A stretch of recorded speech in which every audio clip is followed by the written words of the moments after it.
Hi, We're here. welcome to Talking Trains. I'm John, and that's Michelle. I'm Michelle. Hello. Thanks for coming again, Michelle. We're here live. It's a little after 4 on the West Coast. Well, where I live, it's really sunny and really clear, and it's actually kind of nice out. Are But you serious? We got was 5 cold inches this of snow morning. this morning, and I had to drive through ice and snow all day. Well, sorry. And it was -1. Don't be negative. It was 0. So I've been freezing, and I'm down here with my little space heater on in my basement. So Oh, well, hopefully that'll warm things up. I had the heater on here in my office earlier, but I had to turn it off because it was too hot in here. you're in California. You don't even need a heater, do you? Yeah, well, I don't know. It's been pretty cold out here. I mean, it was just under 40 this morning when I got up. So, I mean, that's even a little bit cold for you, isn't it? Yeah, 45 is a no coat day. Oh, wow. Never mind. Or light jacket, hoodie day kind of thing. Yeah. So. But it depends on if the sun is shining. So, gosh, I don't know about you, but this has been like the busiest February I've ever had. Yeah, not so busy. I mean, we were pretty busy a week and a half ago. We had the live show that we put on of the Bay Area Layout Design and Operations Meet. You know about that, right? Right. Yeah. And it was really stressful and a lot of planning leading up to that. And it turned out really well. And good. People, it was fun. People liked it. Yeah. Good. In case anybody's interested, they can go look, and it's still up on the channel here. If you just search for, I think, we'll just look at the recent live shows and it'll show up as a live show. It'll be there. Cool. Yeah. So we have a fun show today, I think, because we're going to be talking about train shows. And it's our train show. Yeah, I know everybody likes train shows, or it seems like everybody likes train shows. So I do. We're involved with the train show in another month and a half or so that I'm pretty excited about. And that's one of the shows that we'll talk about. But maybe we should talk about the other show that already happened, because it's also a huge show. Yeah. The one.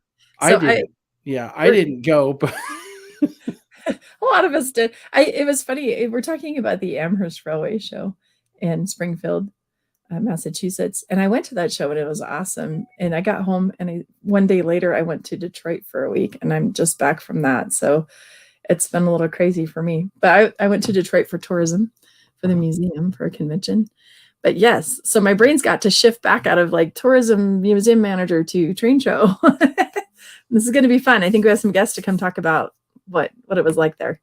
Yeah. Well, since you were there and since our guests were there, I think it would be appropriate maybe to bring them on. What do you think? That sounds great. And I'm going to try to get these photos so we can get them online really quick. Okay. Well, why don't I bring on our guests and we'll get some of their thoughts. The first guest will seem rather familiar to most people watching, because this show is in a time slot that he used to use every single week, Wednesday at 4 p.m. Pacific time.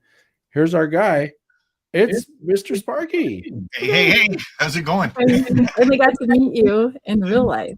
Well, see, that's the whole thing. Like, I've got this Colorado meet and greet coming up, and the whole reason I was doing it was to meet you, so I don't have to do it now. Yeah, now you can just cancel it all. Yeah, it's done. We don't have you can be like, I met her. It wasn't that great. I'm going to cancel. Well, it was great, though. You brought me cookies, so. I did bring cookies. Yeah, meeting Michelle wasn't great, but the cookies made it worthwhile. The cookies made it worthwhile. Yeah. So let's bring on our other guest, who also was at the Amherst show.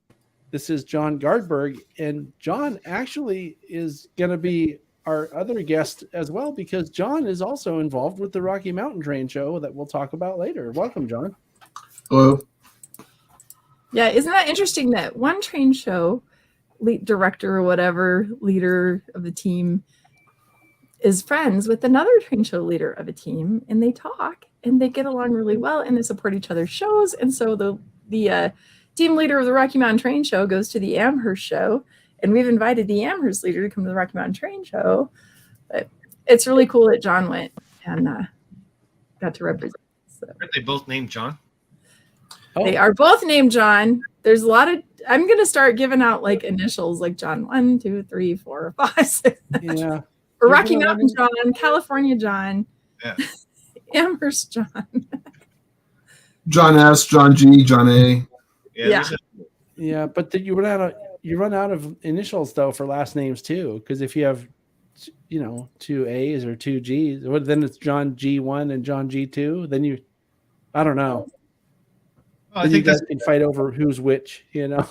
We've started doing that in the YouTube community with all the live chats and stuff like that. You get John 2, John 2618, John 1, John T. Yes. Like there's just so many of them, and they're probably in your chat right now. So yeah, I know one of them. I call him Florida John, so I know who it is. Oh, you know what I mean? Like in my brain, I name them. By the state they're in. Right on. Yes.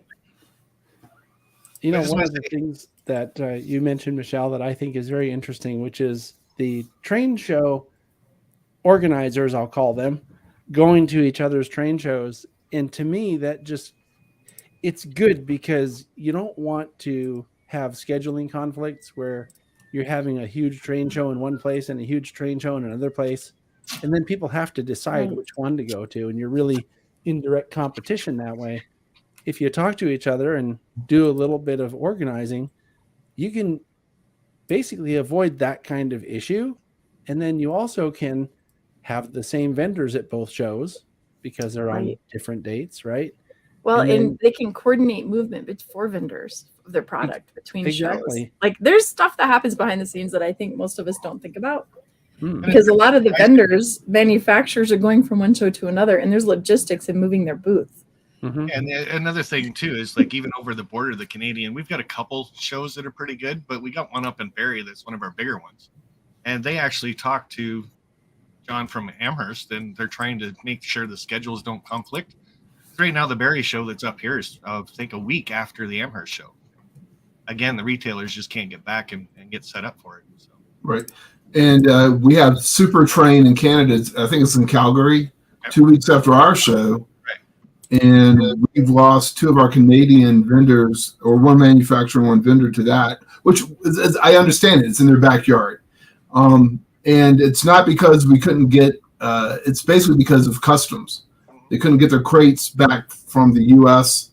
through customs into Calgary in time. I see. And depending, too, if they're selling down there or if they're just showing, there's so much paperwork to go through, too. Like the stuff Bernard had to go through, even just to show and do scans and stuff, but we couldn't sell anything now.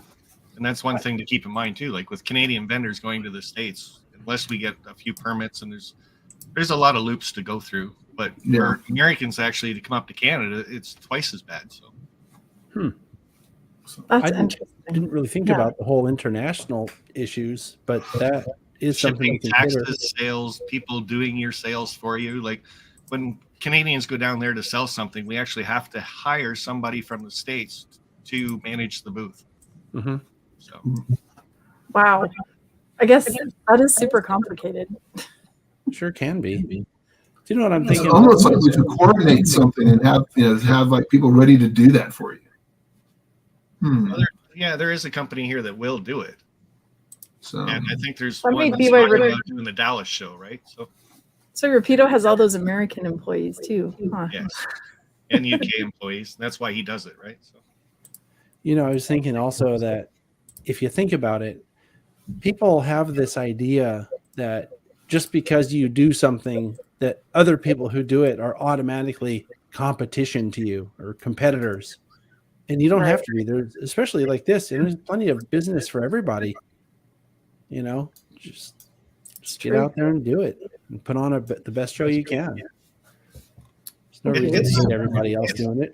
Yeah, it's kind of funny you say that too, John, because I've been part of setting up a train show with Bernie, another friend of mine in Pennsylvania. He runs a train show. And even in Amherst and stuff like that, if you went in before the show started, and I'm sure Michelle can talk about this too, great deals for vendors and stuff like that. Like if you walked over to Scenic Express and said, I need a couple trees and some grass, they basically give it to you. And for your layout or your modules or whatever, right? To help you out. Yeah. Yes. Once those doors open to the public, yeah, it can be a little on the cutthroat side. So. Okay, I have a picture of me. I'm trying to download my pictures and it doesn't really want to do it. But I have this great picture of George from Soundtracks being scanned by Bernard at Mini Prints. Oh, I didn't know George got scanned too. Well, there was a lot of manufacturers that came up and did it. Well, I got to get scanned. You got to get scanned. I did not get scanned. What we need to do, Michelle, is have him scan us, and we'll do the Talking Trains show only this big. Just use our little our mini-me's. Yeah, well, I would want Bernard to like slim me down though. Yeah. That's what I was saying. You know, I got to have a year to get ready to be immortalized in plastic. Yeah. You get scanned for free. You get fixed up for extra. It's like that's forever. Actually, everybody wanted to know why I didn't get scanned in Amherst, and the reason is I wanted to be a bigger event for the museum, and Bernard is working with me so that that I can maybe make it a fundraiser for the museum. If you get a mini me to rail fan on your layout, like it'll be me, like with my phone rail fanning. So you can put me by the track somewhere. You need that little stick thing that you put it on, though. That's on. I got the little handle. Yeah, that thing. Yeah, but usually I don't have it, and I'm running out the building, and I'm like, here it is, you know. And so I don't know. We'll figure it out. How Bernard's got me is the Sparky that he sells, and it's me holding my cell phone like this, rail fanning. So that's funny. Okay, I'm almost ready to get this for you. I'm throwing it into a PowerPoint, John, so we can upload it. Oh, cool. Yeah, speaking of Bernard and stuff, like so many people came with costumes and props and stuff like that, and we'd have to set them all up, and it was kind of neat too, because one of my little things that I'd have to help them out with is kind of the little grooming of putting people's hair in the right spot, so you didn't have pieces flying all over the place, or even your cuffs on. Like the detail that comes out in mini prints is just amazing. Yeah, And I'd like to see my hair even behave for an entire. My hair's not going to behave for an entire circle spin. You know that. I'll just keep moving it for you.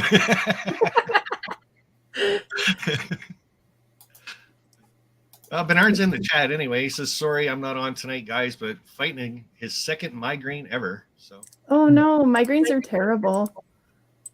Just terrible. Maybe he'd feel better if he drank one of those beers he drinks on his live stream. Yeah, one of those strong ones, 9.5, right? Yeah. That's funny. Okay, so I have.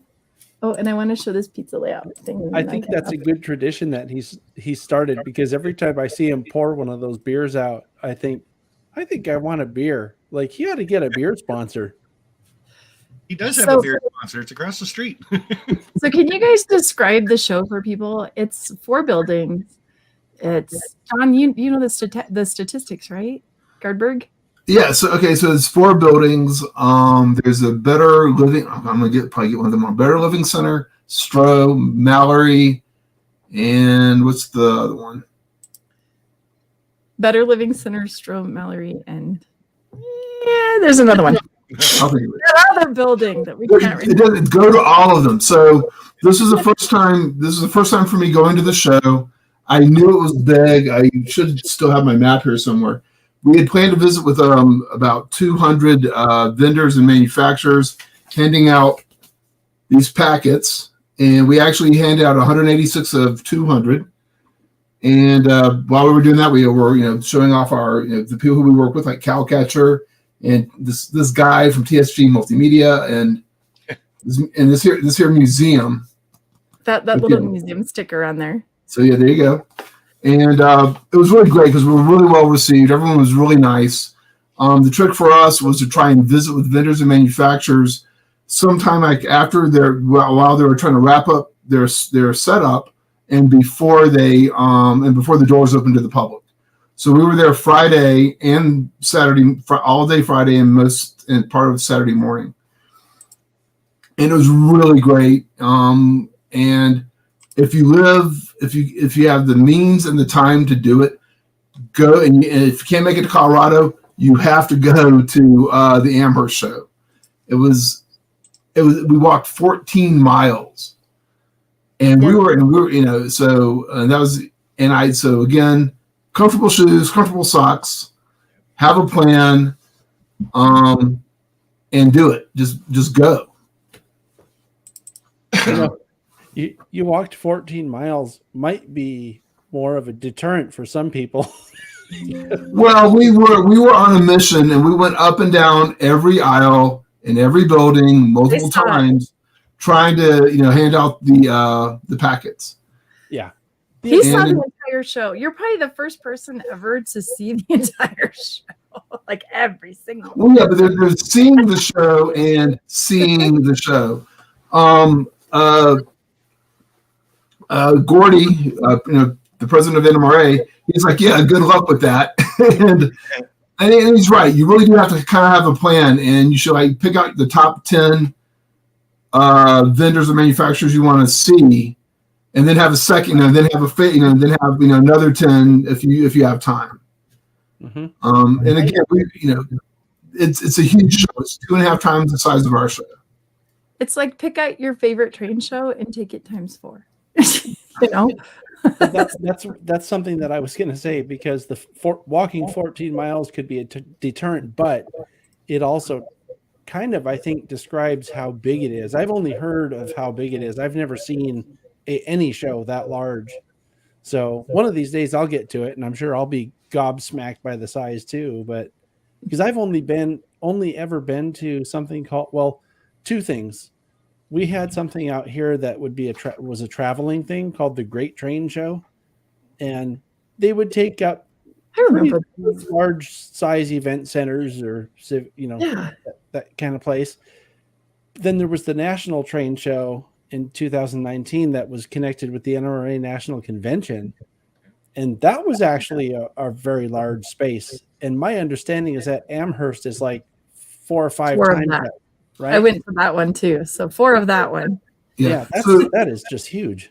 Yeah, off the top of my head, I think the Amherst crew, they had 350 vendors and exhibitors. So if you took vendors, exhibitors, manufacturers, 350. And if you want to talk about layouts, I don't have a layout count, but one of the layouts that just blew my mind was one that was 18 feet wide and 165 feet long. Wow. Yeah. We operated on a layout. So I should talk about this a little bit. The NMRA had their annual board meeting at the show on Friday. And the show kind of hosted what they're doing. Do you hear an echo? I don't think it's me, but I do hear the echo. I muted myself and it was still there. Yeah, so I don't know how it's. It might be the noise canceling thing trying to tune out your heater. No, I turned that off. It's off. It might be mine too. I had the wrong mic part on. Oh yeah, I don't know. Anyway, so NMRA had this huge presence there for the first time and had a big booth, and we were treated just amazingly by the Amherst show itself, and we were invited to do a night ops on a layout that was in the show, like a setup layout, and we did an operating session on the Dry Hill Model Railroad Club's layout, and it was really fun. It was huge. Oh, look at Brandon's got some 350,000 square feet. That's probably true. They bring in a real steam locomotive too, and they let kids blow that whistle all day. Yeah. Okay, John, I have that inside the building too. So I have some random pictures in random order in a slideshow, John, if you see it. Oh, now you've muted yourself. No, it was just I forgot to breathe. I started talking and nothing came out. Yeah, I'll bring that up. I see it in the. And they're in random order, so we'll just go through. Okay. So you have to I'm know. very interested to see what you have to share. So let's take a look. What I learned from myself is that when I go to a train show, I take pictures of the people and not the actual show, and I think that annoys most rail fans. But I love the people. Okay, so this is the booth, and there should be another one somewhere. They're not in order, probably. This is where the museum was represented at Amherst. So see the left side of that table is all about the museum, because the right side of the table is all about Iowa Scaled Engineering and the proto throttle. And they built proto throttle number 1000, and they thought we want to do something special with it. So they gave it away. So the red thing in the middle is where you would put your entry to win the proto throttle. And then you could also make a donation to the museum there too. And I will tell you that we made $867, like $1 and $2 at a time at a train show off donations, which was an amazing amount of support from people who don't really know us. This is not our market, right? We're out in Colorado. And so I was just overwhelmed with how amazing people were to support us there, and for Iowa Scaled Engineering to do this for us. Yeah, so the AML gave us the table of their booth to do this in. So, okay, next picture. Oh, actually, Michelle, I think you can I do control it. that if you wish. Do I have the power? I mean, I'll do it if you want me to. Okay. So I want to talk about women in model railroading. This is our first large event. And so the woman in the middle, she's in our Zooms, and Sparky has our button on. We made buttons. That was like the most popular button at the Amherst show, I think, was the women in model railroading button. Oh. Everybody had those on. 100% overwhelming support at the show for women in model railroading. So I went around, and you'll see lots of pictures of us and ladies. Look at these. So if you don't know Cynthia or Deb from Spring Creek, if you don't know her, and this is Nancy from Soundtracks, we all managed to find each other in the same room at one time. And so we took a picture. So we had a lot of representation there. It was really fun. We did cookies, and we actually packaged cookies and wrote a little note that said, "We appreciate you," and took it to the women who were in booths at the show. Oh, that's because they're there working, and they can't get out of their booth. And so we just wanted to tell all the ladies that we appreciate that you're there. It's your business or your husband's business, or for some reason you're at this train show and you're in a booth, and we know how hard that is. So this picture I took because I wanted to put this in the show. This is the last picture I have of Larry in the green shirt. Mm-hmm. Larry passed away right after the train show. And so this is one of the pictures that we had of Larry. He's in the green. Larry Eggering. He was part of the DCC working group for the NMRA. And they were actually discussing DCC. Imagine that in the Soundtracks booth when I walked up. So I took their pictures. So look who this is. He's rail fanning that layout we're operating on. That's our guy. That's he. So I caught him in action.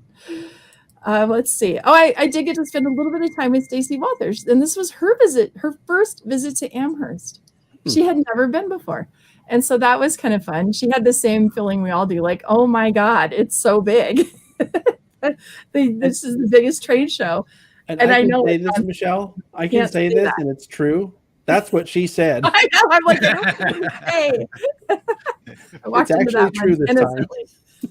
Time. Let's see. Oh, look who this is. Hey, that's our other guy. I got to meet Bernard in person, and I love Bernard. He's just awesome. So his smile and my smile are equally big because we were just having a chance to meet Bernard, but I still love him. And look at this picture. He's moving the camera up and down to scan George, who's on his phone, because George is telling people how to use Bunami. I think George was actually his first or second scan, so he did that one on Friday. So he's got some. This was Friday. This one was on Friday because I got too busy the other days to take many pictures. So let's see what else I have. Oh, this is when we went to draw for Proto Throttle. So this is Michael from Iowa Skilled Engineering, and this was just fun. And of course, we have some cheese balls because we're in the AML booth, and you can't not have cheese balls on your table there. So if you're wondering what that is, you can ask the AML people about that one. So let's see. Do I have more? That might be my. Oh, I do have another one. Okay, this is the pizza box layouts that are done by children in the Salt Lake City area in their pizza box layout program with Blaine Holbrook. And for the first time, the NMRA brought these and put them in their booth to say, you can work with kids in this hobby. Look what they're doing. And so it was really exciting that these were there, and families and children got to come up and enjoy them.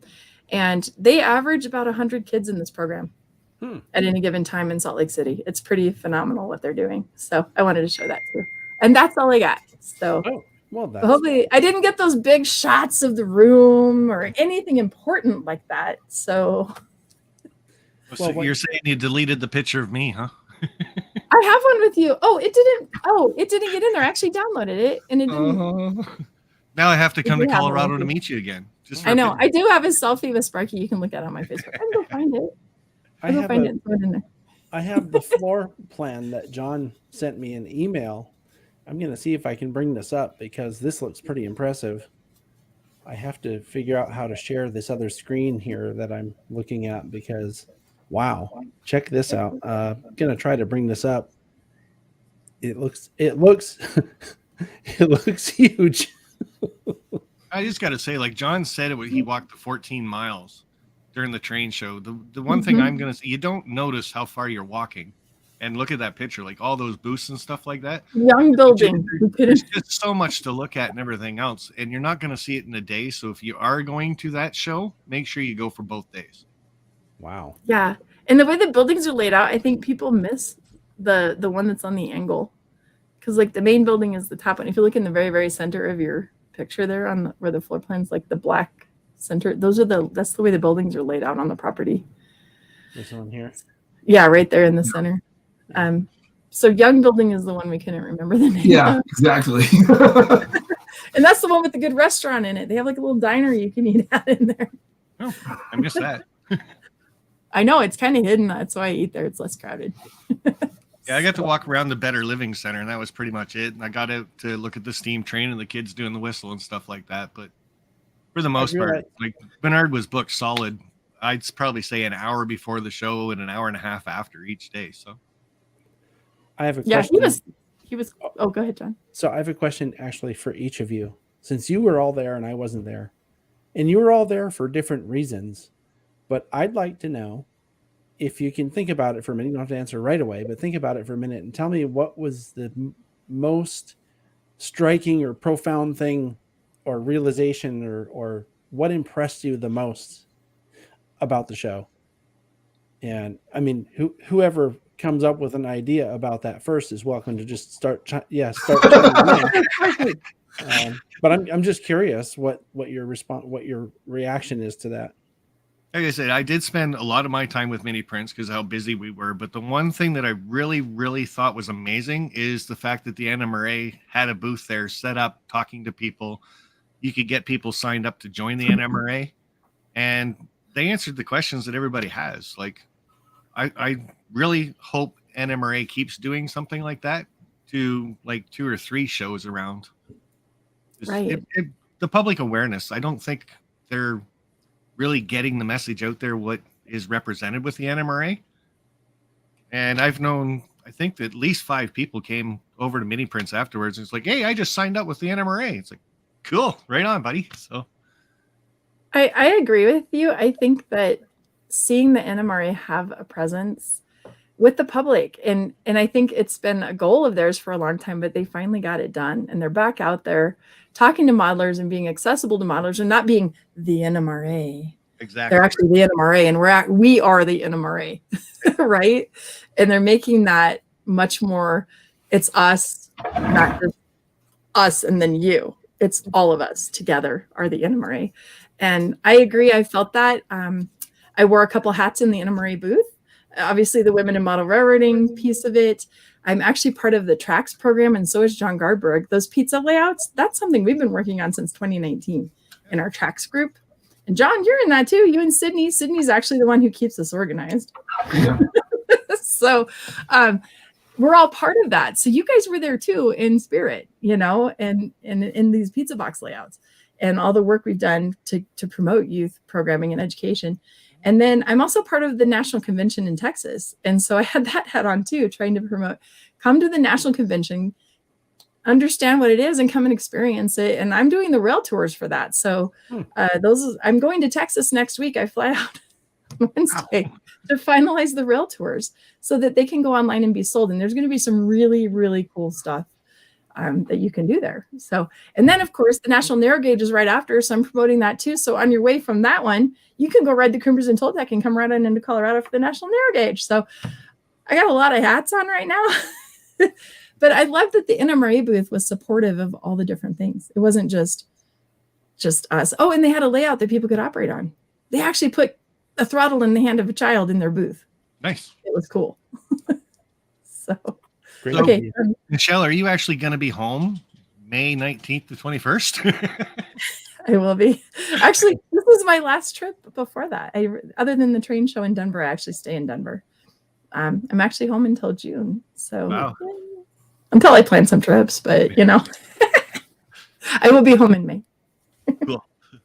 So what about you, John? What was there anything from Amherst that really struck you or stood out as something impressive or interesting? Well, so like I mentioned, we visited many shows promoting our show, and then just as a collector, and the one thing that really was like, when you're walking around, again, hawking your wares, everybody was so nice. And a few people were like, hey, we saw you at York, 3 years ago. Like, yep, that's me. We're still doing the same thing, promoting the show. And I think this is how nice everyone was. And just I'll be honest, it was just the sheer size. Because it's the biggest train show in the United States. And I'm still thinking about just like how many hours we spent walking up and down every aisle and visiting with everybody. Again, a shout out to the Amherst Railway Society's team and their volunteers who put it on, because it's a lot. I have an idea how much work it is, and so yeah, you do. It was amazing. And again, if it's in your backyard, you really should go. And if it was worth the trip. Flying from Denver, we went from Denver through Chicago to Bradley and Connecticut, landed in Connecticut and drove over. And I would do it again in a heartbeat. And we are planning on being there next year. And I'm trying to convince other members of our club to go as well. Yep. I'll be there next year. Can I talk about what my first experience at Amherst was like? Yeah. I learned such an important lesson that day. I probably talked about it before, I'm sure. But I went to Amherst in 2019, right after the Union Pacific finished all those runs around the country with the big boy. And that's my world, right? I live in Union Pacific land. And so I am thinking, we're going to talk about this and it's going to be exciting. So I put my little, I wear my vest with my name. I love my vest. So I put all my UP pins on it because we're going to talk about this at the train show. It's going to be so fun. And I walked into Amherst and there was nothing UP. I can't even find a vendor with a Union Pacific product, really. I mean, like I felt a little lost and I felt like I was in a foreign country. And that feeling honestly taught me a really good lesson about you model what you know and what you love. And I got to meet new people with new loves. And I learned about all these tiny short lines in Maine and New Hampshire, and, all the Pennsylvania railroads and all of that. And what's the B&O? And, I learned about so much. And every time I go, I learn about something new. And so for me, it's just like visiting a foreign country and I get to learn about it. So for me, going to Amherst, honestly, is like a European vacation for me, but, like another country. So hope that made sense. No, it does. It's all about context, isn't it? It is. It's all about context. But the people are still the same and still nice. Like you still meet the same kind of people. They just love different things. And I love learning about why they modeled what they modeled. So I love the layouts at Amherst. A lot of them have harbors. We don't have harbors in Colorado. So, No, they are mountains, right? You're a little landlocked, I guess, right? A little landlocked. So seeing a train go to a harbor is like a really cool thing for me. So.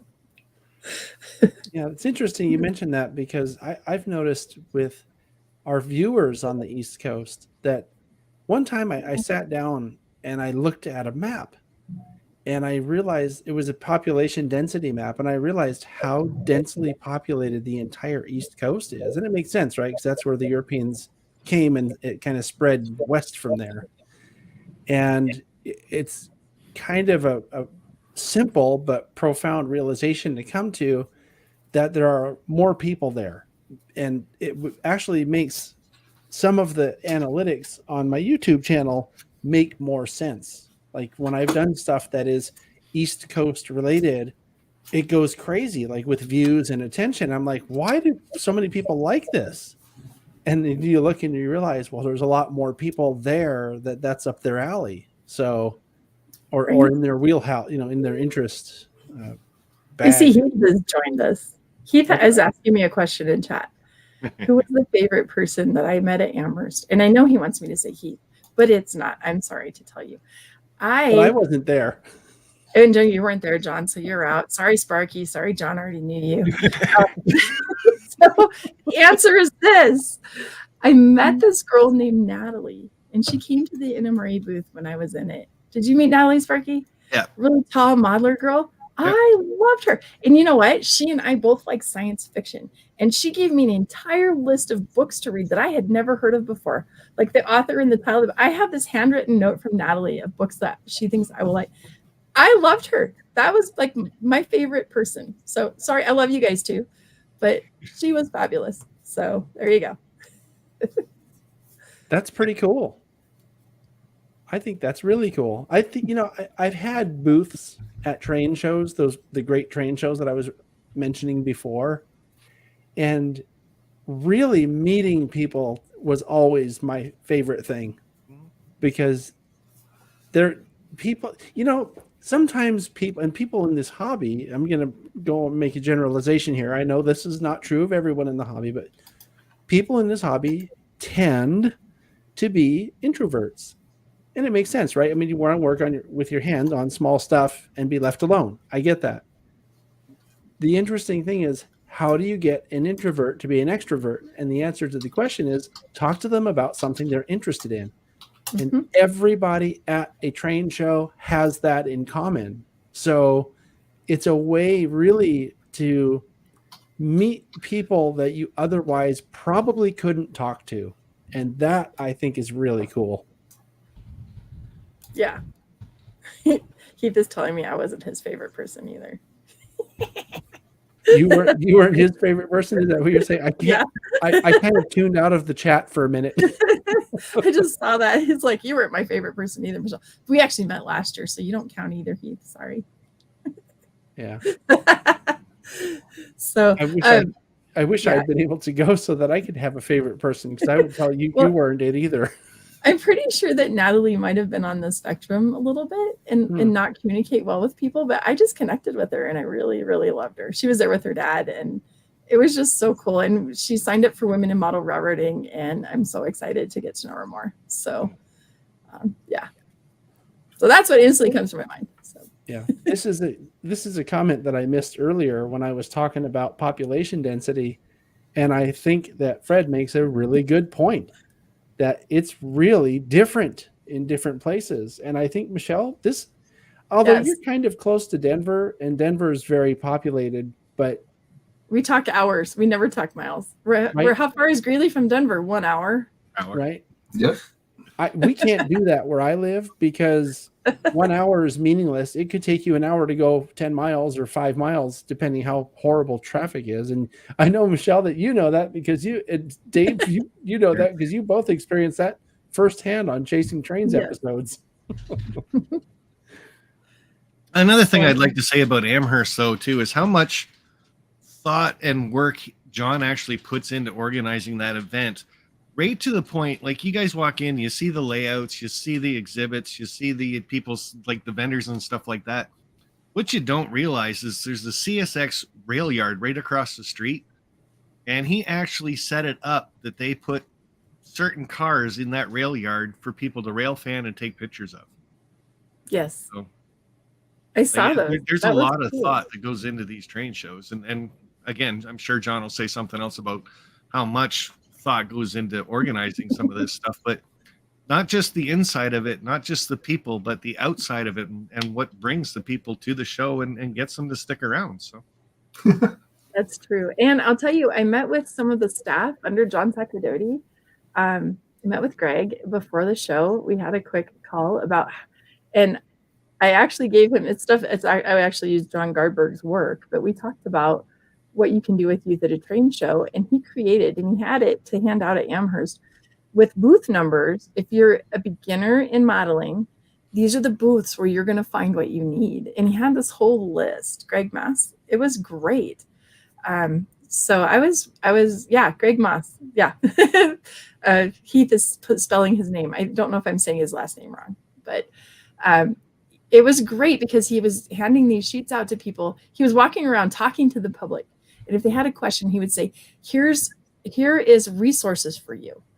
I mean, that is a fantastic thing to do at a train show. And so at the Rocky Mountain Train Show, John Gerberg already has kind of that youth program put together like that. So I just told him what they do and it's great. So it was cool. I think that's a great idea. You guys, the conversation kind of brought this up, and I have another question, because I know that events are hard to organize. I have a hard time even just organizing my travel. It just gives me a headache thinking of all the options and everything else. Can you talk a little bit, John, maybe about like how long have you, but I think we're going to kind of segue into this. I don't intend to do this on purpose here, but can you talk about that whole Rocky Mountain Train Show? What's it like? I mean, how do you determine, like, where does it all start and what?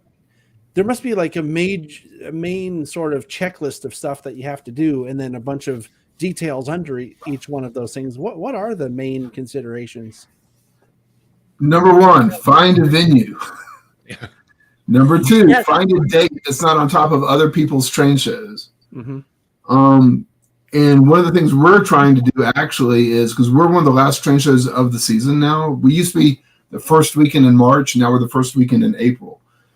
And what really helps vendors and manufacturers is if they, is to go from show to show, not to have to go from a show back home, back out on the road, Then, so again, venue, the dates, then starting to organize. Now, fortunately for us, we have a very long list of vendors and manufacturers from every show. So at every show, we say, hey, do you want to attend the same show next year? Yes or no? And do you want to consider attending our holiday show, which is 1/3 the size, and it's in Loveland, Colorado. And so then I start processing, like for this show, we have pre-registration cards. Let me grab one. Well, I'll just grab the stack. Can I just say that during COVID, John lost his location and his date? Oh, and put it all back together again a year later and got a train show going and only missed the year of COVID. Wow. Yeah. So we're at the Denver Mart at 165,000 square feet, 700 to 800 tables, and COVID hit. And then about 3 months into COVID, we got word that so everything shut down 1 week after our 2020 show. So that's how close we were to being in a pinch. That's true. We were 1 week before shutdown. And and then 3 months into COVID, I think, is when we got word that our facility was back in receivership and it was going to be torn down. Not sold, torn down. Gone. And it's actually gone now. So if you go there, they're leveling it out and they're going to start pouring concrete for warehouses. So back to the reservation card. So yeah, that's a reservation card. We encourage everyone to turn theirs in. And the stack for this show is actually about that much thicker. And basically, we start processing those in August for the April show. And that gives everyone plenty of time to go, hey, yep, I'm pre-registered. No money is due at that time. We actually start asking for money or monies immediately after our Loveland show, because our local vendors, we don't want to confuse them by sending them 2 invoices. And it seems to work out fairly well this way. So getting everyone in the door and then starting putting people in locations. Now that we're at our second year at the National Western Complex, one of the great things is, it's on the pink card, is do you want your same location? 99 times out of 100, they want the same location. And yes, I will make room for you, Bernard. I was about to answer that in text. I'm like, yeah. Yeah, you can have whatever booth. Yeah, whatever. So I'm going to try and share my screen. So give me just a second, see if this works. Oh my gosh, I think my husband is. Let me share my other screen. Can you hear the snowblower right outside my window? No. Okay, good. The noise canceling thing probably is. Screen sharing works. Okay, because I can hear the snowblower. Yeah. So as soon as I see it, John, I'll try to bring it up here. And it might see if it'll let me. Yeah, it might be a little funky where you go to share it and then you won't be able to see us. So if it does happen, I'll tell you when it's up. Here we go.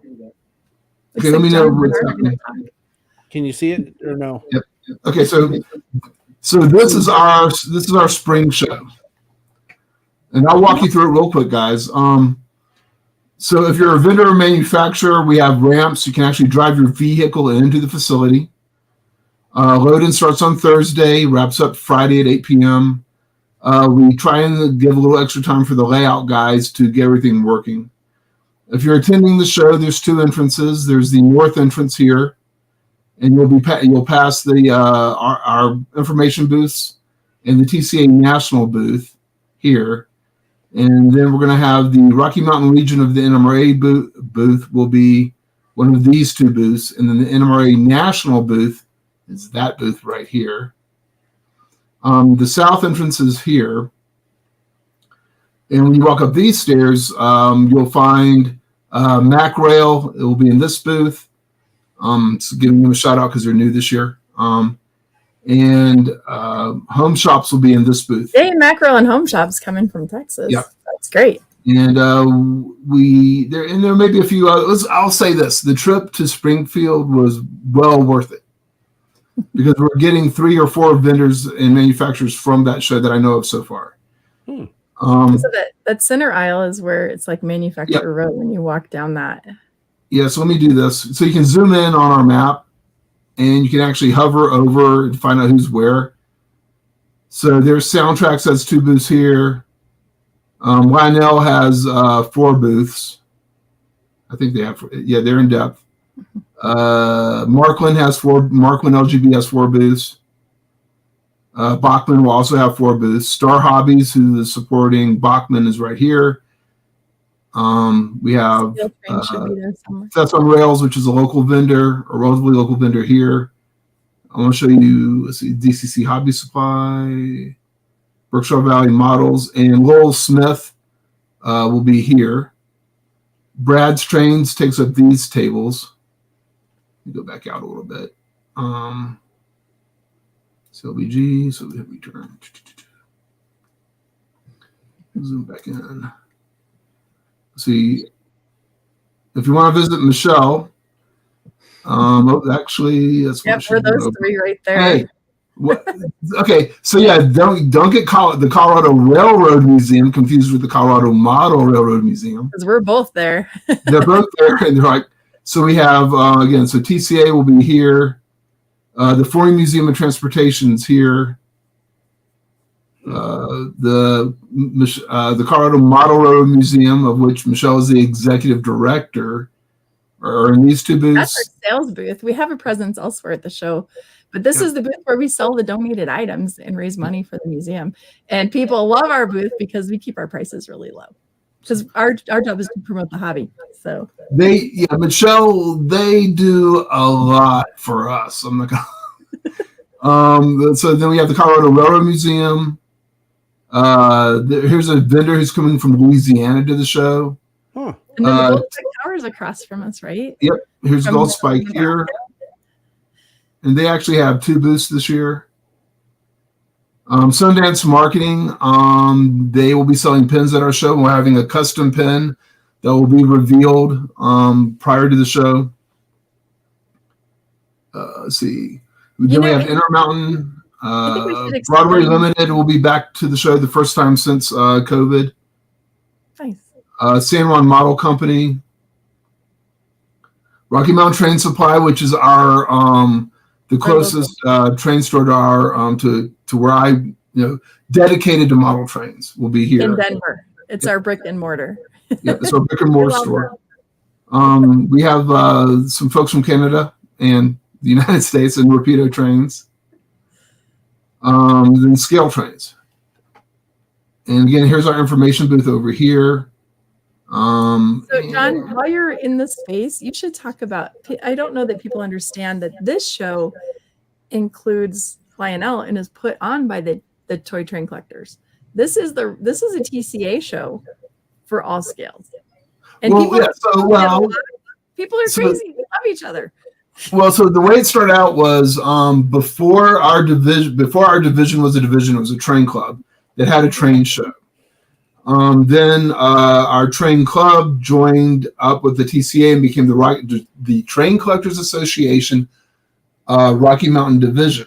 And we were one of the first divisions to have shows open to the public. Generally, TCA shows were only for TCA members. And this was long before I was even moved here. This is back in the 1970s. As the show grew and we knew we were multiple all scales, we knew that that's how we branded it. And our show used to be called the Rocky Mountain Toy Train Show, and we rebranded it to the Rocky Mountain Train Show. And then I think, and if I misspeak, I'm sorry, NMRA, I think it was 3 years ago is when we approached the Rocky Mountain region of the NMRA and said, hey, why don't you guys co-sponsor? So that's why our train show is not the Rocky Mountain Division Train Collectors Association Rocky Mountain Train Show. It's the Rocky Mountain Train Show hosted by, and depending on who I'm talking to, the NMRA, local NMRA division and the local TCA division. Mm-hmm. Look at us working together, side by side. Well, and that's what you have to do. I mean, and again, it's not about whose club is better or bigger, or for that matter, if you're talking about train shows, it's not whose train show is bigger or better. It's how can you support the hobby? How can we get more people into the hobby?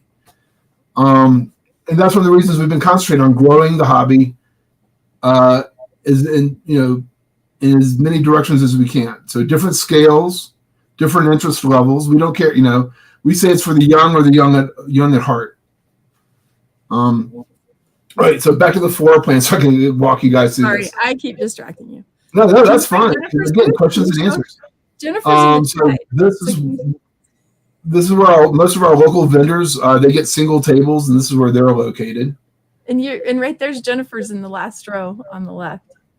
The one with all Jennifer's in that last row. I looked her up. It's like the Q12. LMNOP. Yeah, right there. Is that Jennifer? Yeah, so this is where Jennifer Howell's table is going to be. And she made a dress for this, which I wish I had the picture handy so I can embarrass her. It's a really cool dress. It's cool. So it come see shows Jennifer. her train spirit. Her great photography. Right. And then you have, so if you come in, we actually have, for the first time at our show, we have the TCA has their I'm going to get this wrong. Maybe Michelle can correct my pronunciation. De-accession tables. De-accession tables. They were actually going to be selling things out of the TCA collection, which are not needed. So they have 2 booths located here. Now, layouts. So far, we have 26 layouts that are going to be at the show. The smallest one is called Cunningham Junction. It's an N-scale layout, and it's 3 feet by 6 feet, I believe. And also, if you're visiting the website, you can go look at this stuff yourself. You can actually click and get information and go to follow the links and find out more where they're located in the show and what they're selling and their website. So let's see what else. All right. Some of the super high detailed layout is. It's not going to be the Bayerbahn. The Bayerbahn, I believe, is the German layout that this gentleman built. The one at this show, same guy, same location, is based in Switzerland. And then we have another, and that's N scale, I believe. And this is another N scale. And this layout here is T-track. That's just Valley Model. Zoom back out. All right. So the smallest layout is here. The largest layout at 3,600 square feet is here. And that's a G scale layout. We have a live steam layout. The longest layout is this layout, which is 85 feet long. So keep in mind the size of this building and everything else. The layout I was speaking about at the Amherst show was twice that length and 8 feet wider. So, and again, so all these larger yellow squares are all layouts that are coming to the show. This looks like a rather large event. I mean, so this is half the Amherst show. I've always said, I've seen all the. No, this is like a third the size of Amherst.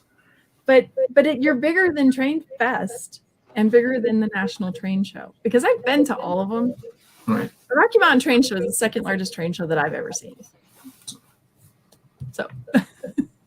And especially with our new facility. This facility is huge. It's massive. And actually, this one will be replaced in, I think, 4 or 5 years by a new facility across the street, which is saying it'll be, instead of being the National Western Complex, it's the National Western Center. Instead of having like 180,000 square feet available to us, which we haven't grown into yet, It's going to be, I think, 250 or 300,000 square feet. Right. And so we're looking forward to that as well.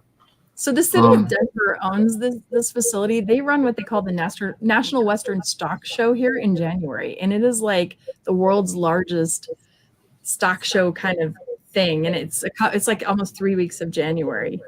And so that's what this facility is built for. Yeah.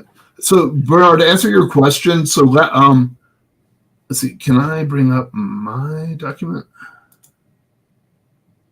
Do you want me to take that one down so you can try to find it, John, or you want to just try to? Yeah, no. Can you go and bring up? Let me stop sharing. Okay. Oh, you want to bring up one of the other ones that we already have?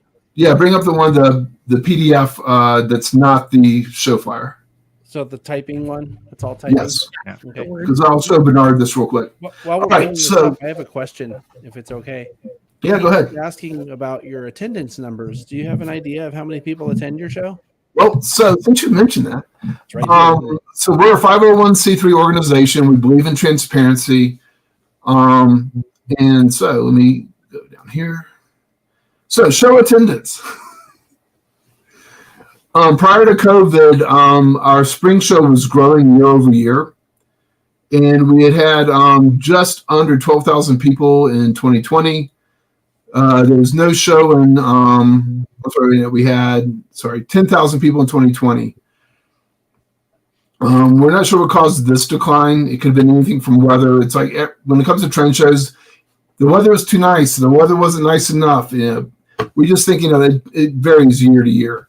But what the dotted line shows where we missed the year, which was 2021. We had we had right around 9,005 people in last year. And we were the first, I've been told we were the first major train show after COVID. Yeah. And John does not include the people working the booths in his totals. Like Amherst has two numbers also. They have the ticket number and then the extra 1,500 people that are there in booths. So yeah, you can probably add in another in booths.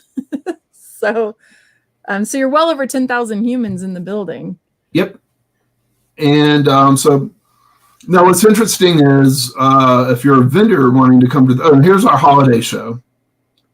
And this show, this was the first year we actually dropped, it's not on here yet. But this past November, we were down like 90 adults. So, but that's, again, it happens. I like your sales. But here's what's really interesting.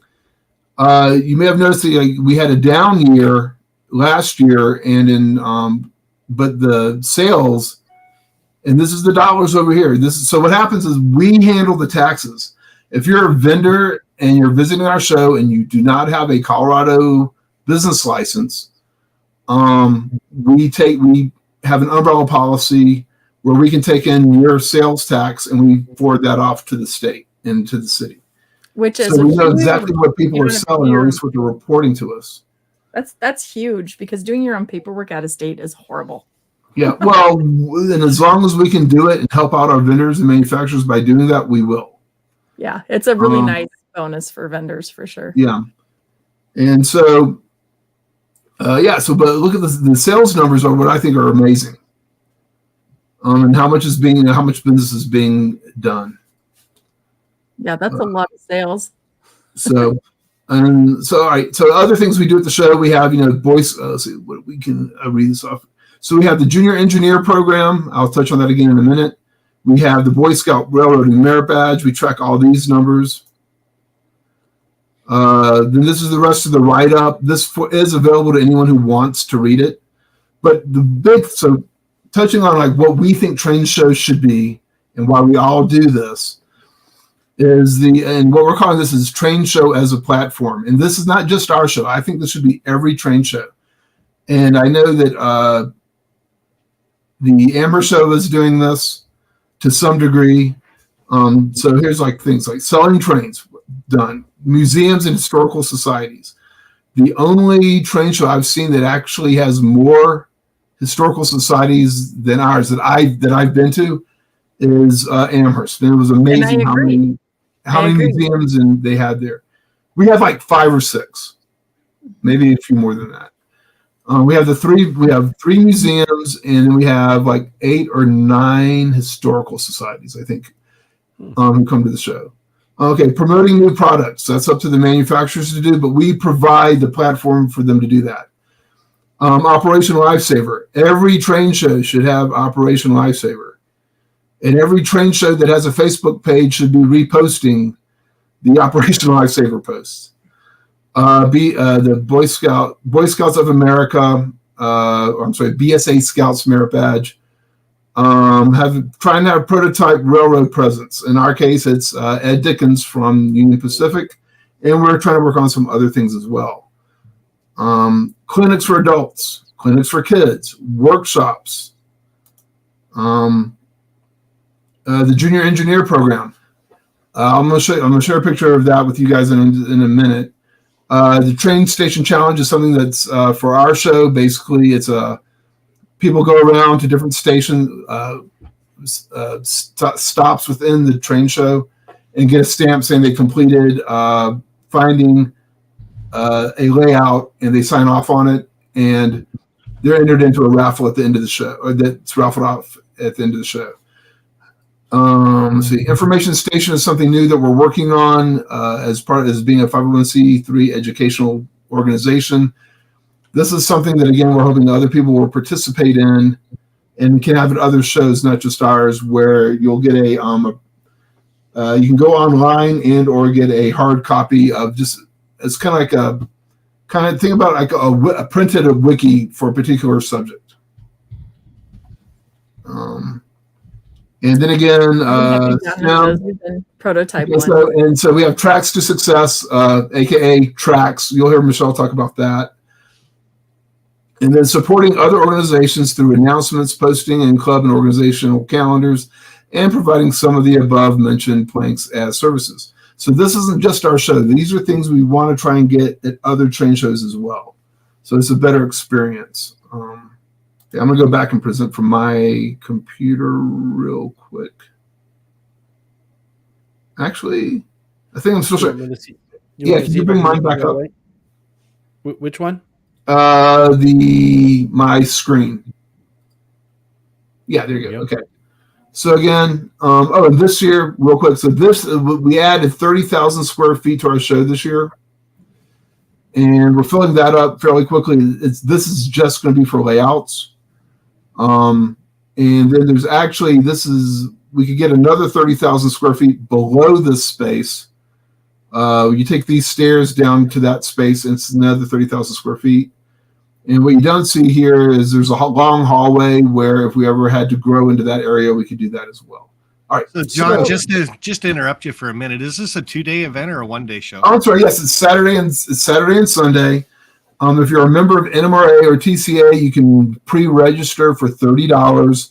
That includes your registration and parking, and you get to come in an hour early before the show. But if you want to get there, if you want to visit before that, volunteer. If you volunteer, you can actually. I'm usually there Thursday, Friday, Saturday, and Sunday. Yeah, load-in starts Thursday morning. And I already have some of the manufacturers are already contacting me about what time they can get in on Thursday to set up. All right. So, Junior Engineer Program. This is why we do what we do. So, a very brief history of the Junior Engineer Program. It allows kids 5 and up to go through and basically go through with a test sheet and visit different layouts and identify things on the layouts and run trains and generally have fun. And we have about 50% of the layouts at our show participate in this. So it makes it so we can handle a lot of kids.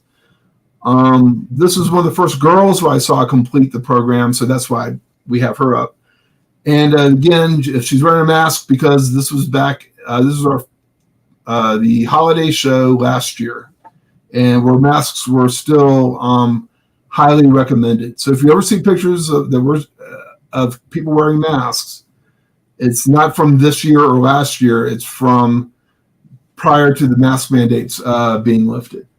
So with the junior engineer program, do the parents have to be members of the NMRA, or is that actually absolutely not? No, The idea behind the junior engineer program is to introduce people to it. And thank you for mentioning the NMRA, because we did not create the junior engineer program. It was actually created in Milwaukee by the WISE division, who puts on Train Fest, or who used to put on Train Fest. And I approached them about bringing it to our show, and they very graciously, well, they had to have a board meeting about it. They had a board, like everything else, and then they approved it. And so we brought it in. And then again, because it's a co-hosted show between us and the NMRA, we have our local the Rocky Mountain region is the ones who are hitting it up for us. But we work really closely together. So like if there's edits that need to be made to the certificates or the tests, I'm responsible for doing that and printing it all up. It's a cool program. And there's part of it where they learn scale in one booth, and then they go and they operate in another booth. And the Rocky Mountain Region NMRA booth has a switching puzzle for kids to go through in the junior engineer program. And they operate it, and it's really fun. It's such a great program. Yeah, okay, so I'm going to answer the question. Yes, there are host hotels. If you visit the website, it'll say, I think it's either hotels or accommodations. If you're coming, I will help you pick a hotel also, because this place is kind of central and the hotels are kind of around, but not next to it. And there is one next to it, but you don't want to stay in that one. And anyone who visits so, and if people say, the website looks kind of clunky, yes, the cobbler's children have no shoes. The code base is 16 years old. So, because that's when I took over as being the registrar for the train show. So if somebody wants to volunteer and build an awesome website, that's a great way to volunteer. We have certain things. Well, we are going to have 2 websites next year. One's going to be a lot leaner and cleaner, and the other one's going to be for administrating the show. Well, one thing I was going to say about your website is the fact that when you got the map up and stuff like that, like you were doing, hovering over the booths and stuff, you could see the information on them, where they're located and what they're selling. I think that is an awesome addition to the website like that. It really kind of helps out. So. And that's what we're trying to do is, make it as useful to people as possible. All right, so here are the list of hotels that we're currently working with. Some we have special rates for, but they're basically listed by the distance from the show. And anything downtown, this is what's cool about this show. You could actually fly to the airport, take the train to downtown Denver, stay in a hotel down there, which there's many to choose from, and take the light rail back up to the stop at the train show. It has a light rail stop. Yep, it's the A line from the airport to downtown, and then the N line or the North line. First stop is the campus for where the train show is. It's like a 5 or 10 minute walk from the station to the show. You do not have to rent a car to get to this train show. It's awesome. So I was going to tell you, stay in a downtown hotel, and if you can afford Union Station, do it because it's cool. So the 2 least expensive hotels, the rates are in the $89 to $90 range, and they go up from there. That's Canadian, right? I stay at the DoubleTree, not Tower Road. If you scroll up, John, I stay at the one at Central. Let's see, what's it called? Yeah, that's where I'll be staying. Park. I stay at that one, DoubleTree Hilton, Denver Central Park, and it's so easy to get to the show. You just hop on I-70, and it's like 3 exits down, and you're right there. Yep, $99 a night. And we did a list. So we don't have an official show hotel because we couldn't get everybody to. There was a lot of risk involved in that because we have to guarantee nights. So right. So you just list them, and we get a little discount out of them, and it's great. So let's see what else. I'm getting pretty excited. And if you want to see the vendor list. That may take a second to come up. Ooh, Mini Prince is wanting to plot and scheme tomorrow about coming. I'm in. See, if Mini Prince needs to come too, he needs a booth that's 20 by 30 minimum. So, well, we can accommodate. We will help Bernard. We'll figure it out. So we'll just take over that room and kick UP out and let Mini Prince have it, so that I can watch him drink one of those beers. So if you want to see who's coming to the show, if I actually registered them correctly, you'll see them listed here. And where possible, we have like Discovery Toys is going to be there for families like who maybe they're not there for the trains or. Oh, the next one down, John, the Disney layout. Okay, guys, there's a guy in New Mexico, and he has built Disneyland of the 1950s, and you guys don't know this yet, Sparky, but it's going to be at the museum in May. When you guys come, that Disneyland layout will be in our lobby, and it is the coolest thing because all the rides work. Like awesome. It is, and it's N scale, and it's phenomenal. That's really cool. Mini Prince is trying to say he needs a 10 by 20 booth, but I'm trying to get him a little extra room because there's always people that want to hang out and use the camera and get involved. But I'm just saying. Let's see, let's go back to the floor plan.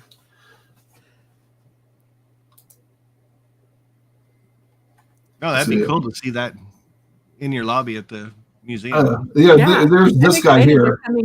What is that you're putting on? Hey. So we need to talk about I don't have your website listing show too. So we need to talk about what John's doing there. Yeah, we haven't really mentioned that. I've kind of alluded to that on recent programs and also on my podcast that we're going to be there. Sydney and I are traveling to Colorado to be at the Rocky Mountain Train Show, and I'm really excited because we're planning to do live streams that should be very interesting and informative. So I'm very excited about that. Yeah, you're moving in with Michelle for a couple months, right? Do what, Dave? I said you're moving in with Michelle for 2 months. Oh, not quite. Well, twice in 2 months. Yeah. But that's okay. It's all good. I love when they stay with me. We do a lot of business together. We do. So it's going to be fun. So TSG is going to be there as a huge media presence and creating content about the show. So you guys that don't get to come will actually be able to participate in the show, much like Amherst had a lot of live streaming going on. Even when Sparky and I took over Heath's live stream. Yeah. That was fun. And I'm sure I'll take over John's at some point too. Sure, I will end up. Yeah, and I'll probably end up with it too. So. Yeah, so it'll be fun. So I'm excited for TSG to be there and really kind of be this first like YouTube show to come and be a part of the show. So I think it's going to be great. And John, we appreciate all that you're helping us do to promote the show too. You know, like all the content you're going to create about it is so valuable to the train show and the hobby. So that's really my pleasure. This is what it's all about. You know, we have this great platform, and everything that I've heard about the Rocky Mountain Train Show has been wonderful. So I'm really excited. I mean, I haven't had a presence at a train show in a long time. And it's a little different because what I used to do, and, you know, we're talking 10 years ago or more, I used to sell DVDs at the train shows. Well, unfortunately, people don't really buy DVDs anymore, not a lot like they used to. So I'm not planning to sell any DVDs, but we are giving away a whole bunch. I don't know. Did you get those yet, John? I shipped out. I meant to tell you, yes, they're sitting on our kitchen island. Oh, cool. I got mine too. Ours came in too, John. So we got DVDs for me. Thank you for doing And I meant to thank you. Well, you're welcome. I did all the work. That was the hardest part, was putting them into those little sleeves, you know. And speaking of this year, the Lego layout won't be able, the Nutlug layout won't be able to make it, so it could actually probably put mini prints here. Oh, cool. Look at all that space you could have. And I'm not too worried, next year, we're going to rearrange as needed next year. So it's whatever. If Bernard wants to come back for a year or two. Is that by us? Isn't our Lego layout right there somewhere? Let me zoom in. Actually, I think we're the red square right below that, right? That one? So the Cowlug layout, okay, so for everyone watching, if I say Cowlug or Nutlug or there's a bunch of other, it's Lego user group. So Colorado and Wyoming together become Cowlug. And your stuff should be in this area or over here. Yeah, we're somewhere in there. We have a Lego layout that kids build the deck. They build onto a Lego train, a G scale. And so our youth programs happen at this train show. It's really fun. Again, it's about getting kids in the hobby. And that's it's always busy, always busy. So It's really cool to find an event like this where everybody involved seems to have almost the exact same goals or ideals of what we're doing. So that's really exciting for me. Yeah. When the idea of doing this came up, it was a real no-brainer to just go, yeah, we should make this happen. So yeah, and, it'll be and great. thank So you, John, for the help that you're providing as well. It's going to be a good thing for everybody, I think. and this year, John is working on internet boosting at the show so we can live stream. So, John Gardberg, thank you for the work you're doing on that. Yep. Because those of you that followed Heath's live streams at Amherst, they were great because people could be involved. Look at what John's got. He's going to have those at the show. So we can have internet. Oh, Wi-Fi pucks. Yep. Yes, I get to learn all about wireless mesh networks. I was looking at that going, why are you showing off Tupperware? Oh, the version I had last year is twice the size.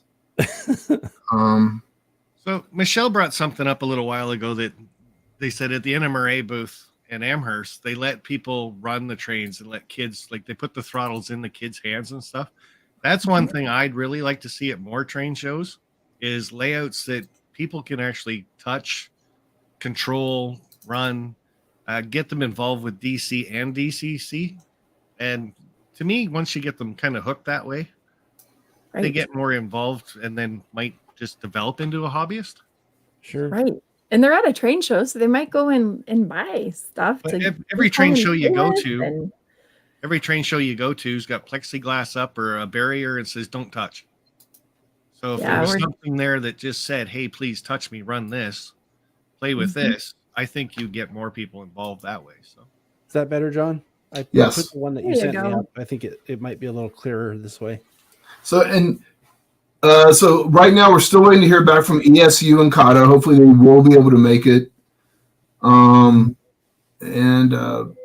They were pre-registered, so we'll see. But I think everyone else who's on there, plus quite a few others, will be attending the show. So These are just from those that came last year. so yeah, so our show was 3 acres. Amherst is like I think 8.5. It's still probably the largest show west of the Mississippi, I'm guessing. Yeah, Definitely. but yeah, I'll be honest. People talk about that, like people say you're like the train fest of the West. I went, no, everybody. It's not a competition. It's about the hobby. So if you do come to this show from out of town, you're a viewer of this show, you should contact me because on Saturday night I arrange a dinner. You pay for yourself, but I arrange a place we go to, and I could add you to that list. It's this huge Italian buffet. It's really fun, and we get this big room, and it's all a bunch of modelers in there and manufacturers, and we have a great dinner. And so let me know if you're coming. maybe help out with this venue a bit. You said it was a 2-day thing, so I think it was posted 1st and 2nd of April there. Mm-hmm. But if people want to come and spend a couple extra days beforehand or after, is there other things to do in the area that they can just book at that time? Like April's kind of early, right? April's a little early for Colorado. If you're a skier, you're in luck. Like Lionel comes in, sets up their booth, and they go skiing for a day before they come back. Maybe they do. That's just a rumor. Yeah, we don't know that. Nobody knows that they know that. Yeah. So Is the Forney Museum open though? Because that's right near there. Yes. Isn't it? And so what I want to say is there are things to do. So the Colorado Railroad Museum is open. The Forney Museum of Transportation is open. They have one of the 8 big boys. If you're in that checklist, the Forney Museum is literally across the interstate from the train show. Like literally you could walk to it. It's right there. Obviously the Colorado Model Railroad Museum is open. We're a bit of a drive if you're not renting a car. We're 50 miles. I'll give you miles. We're 50 miles and you can do it in 50 minutes, unlike the East Coast. And the drive from the train show to the Colorado Model Railroad Museum is rail fan all the way. You go right through some yards and you follow UP all the way up, and it's really cool. So, so there's things to do, Sparky. That's a really good question. So if you wanted to plan a Colorado vacation there, and we have a great Museum of Nature and Science. Honestly, I love it. It's a fabulous place to go see, and it's downtown. It's kind of in the heart of Denver. So yeah, April 1st is your birthday. That's awesome. So if Mini Prince comes, we're gonna have a birthday party. It'll have to be a Debbie do-over, basically. Yes, because Deb from Spring Creek Model Trains always has her birthday too. And last year, about 30 of us showed up and sang to her, and she was so sweet. She was so like, oh my God. It was adorable. I'm going to say this. I'm glad it's not my birthday, because if people show up and sing to me like that, I would be so like, oh, get out. I would leave. Like, some of the layout guys said, hey, Michelle, can you get a bunch of people? Oh, yeah, I can get a bunch of people. It was awesome. It's on Facebook somewhere. Yeah, it's on Facebook. I think I videoed part of it and put it on there. So, and if I didn't mention, so Spring Creek will be at the show with 6 booths. And let's see what else. There's a lot of vendors, and this show has a really good mix of manufacturers, hobby stores, and used product. So you get all 3 levels, which I think is important for a train show. Sometimes you go to shows and it's just all the manufacturers and a couple of hobbies. Or you go to a train show and it's only used stuff and you're not seeing the new stuff coming out. And so this is such a great balance of all the levels of modeling to me. Something that jumps out off of the page that I brought up on here is the admission price. That's so cheap. I mean, well, actually, so let me talk about that. Can you show my screen again? Sure, yeah. Yeah, let's talk about that admission price of $13. I might have written an article about this. It's so inexpensive. I mean, but it's better. Hold on a second. I have to do this. It's all right. Take your time. We got plenty of things that we can talk about. Okay. While we're looking for it. So, anyone from Colorado or anywhere else who's not going to buy the early admission tickets, and by the way, the show is opening an hour earlier anyway this year. So it's from 9 to 5 on Saturday and 9 to 4 on Sunday. So again, before buying tickets, please remember, online discounts start with packages of 2 or more tickets. So don't buy 2 single tickets and expect that you're going to get a discount. For kids 12 and under, admission is free. For Scouts in uniform, admission is free. Military members and first responders can get tickets through VetTix. What if I have a Boy Scout Halloween costume? So, well, then you'll get in free, John, for wearing it. So to give you an idea, so last year between the Loveland show and the spring show, we actually donated $12,000 in tickets to vets and first responders. Tickets can be purchased at the show. Those tickets are $13. There are no discounts at the door. You have other opportunities to get discounts. Okay, tickets may be purchased at the following locations at a discount price, $10. So if you visit Colpar Hobbies in Aurora or Lakewood, or the Rocky Mountain Train Supply, who we mentioned earlier, you can get tickets for our show there for $10. That includes parking. Parking is free. Right. I was going to bring that up because sometimes you go to a train show and you get in the parking line and you miss the first hour of the train show trying to park your car because you got to pay to park.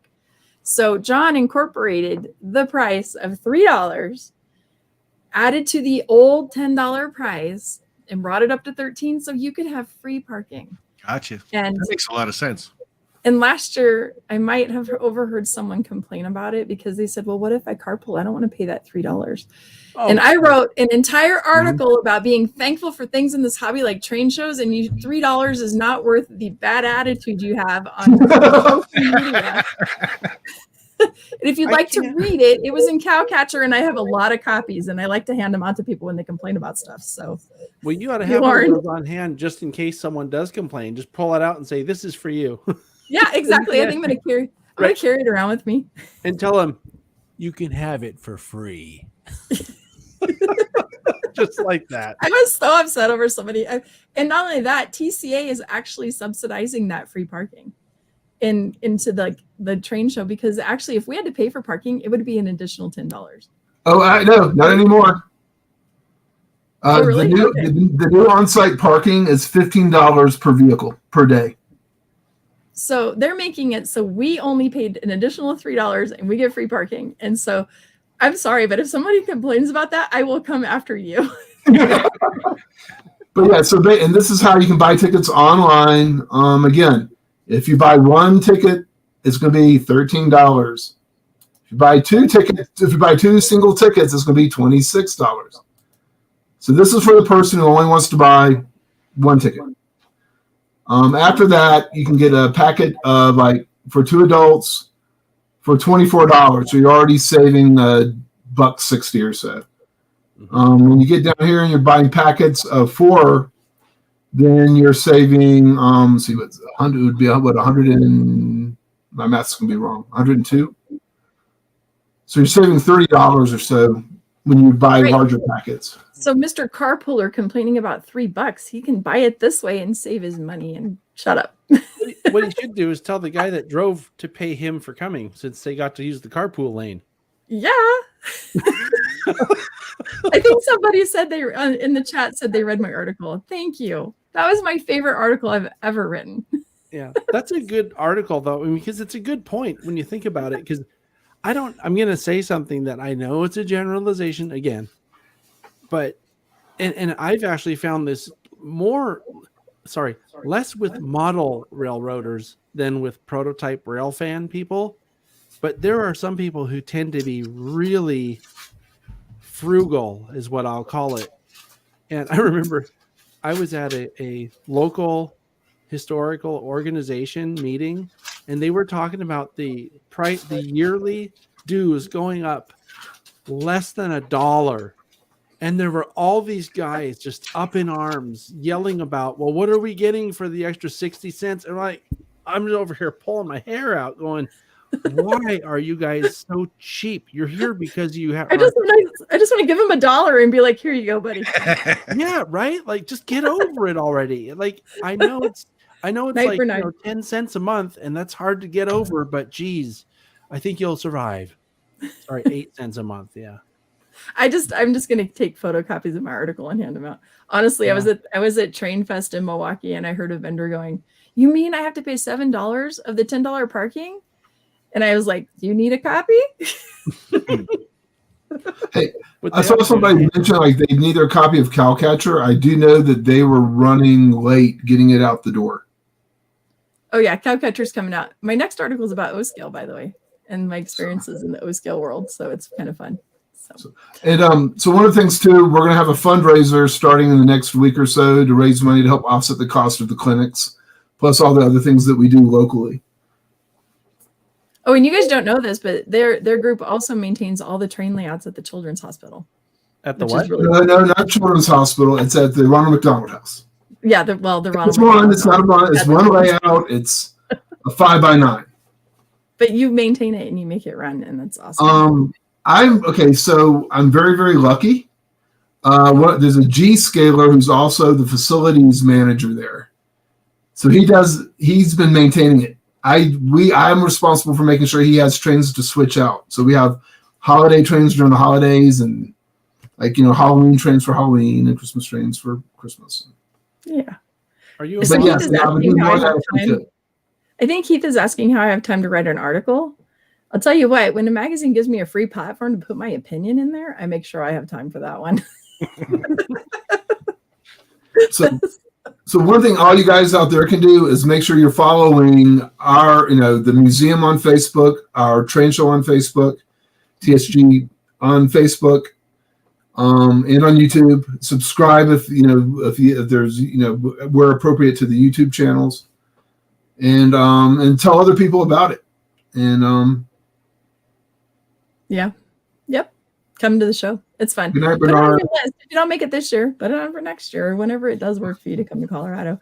I have a list of things, that I create. So I eventually get there. So I got another question for you then, John. Like in organizing the train shows and stuff like that, what makes you pick April? Available date. We went to the facility and they're like, well, here are our dates. And we'll take it. Thanks. Yeah, we actually had to make the decision. We put out 3 RFPs. The day that we heard that our facility was being sold, we put out 3 RFPs, and we narrowed it down really quickly, and then started working with the National Western Complex, and they gave us the available dates. And March was booked. So we took April. And I knew that anything before March, there was no way we wouldn't step on another.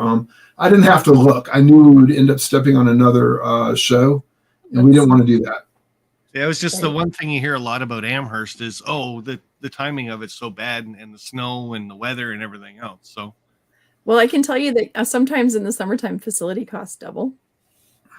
that could So be a thing too. if you're really concerned about your ticket price, that's going to hit you hard. Yeah, but the parking.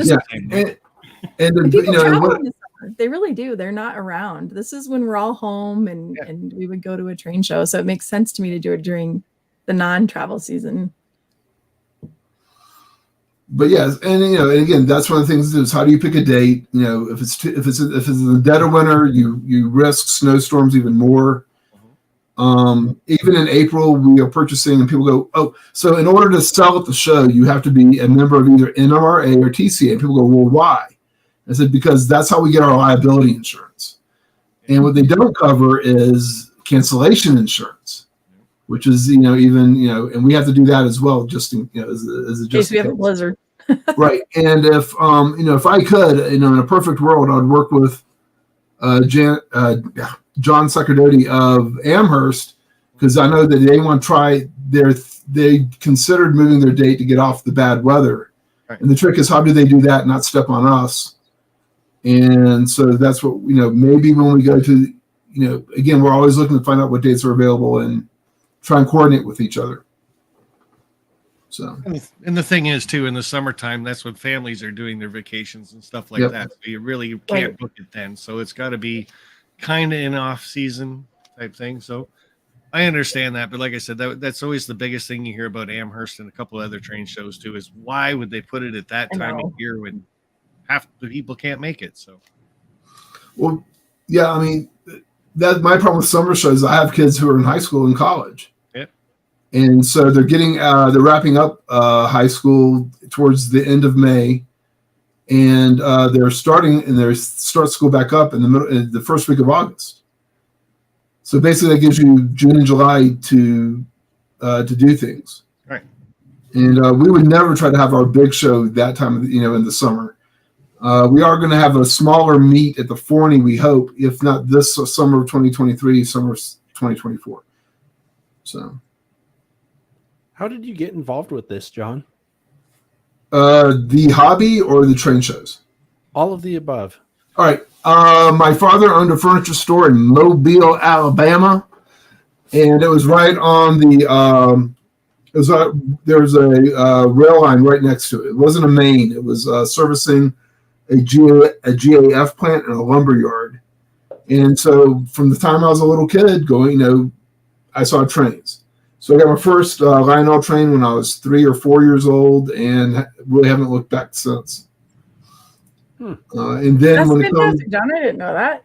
Yeah, and I still have it. It's unfortunate. I located the locomotive in my collection. I've located the locomotive and the gondola.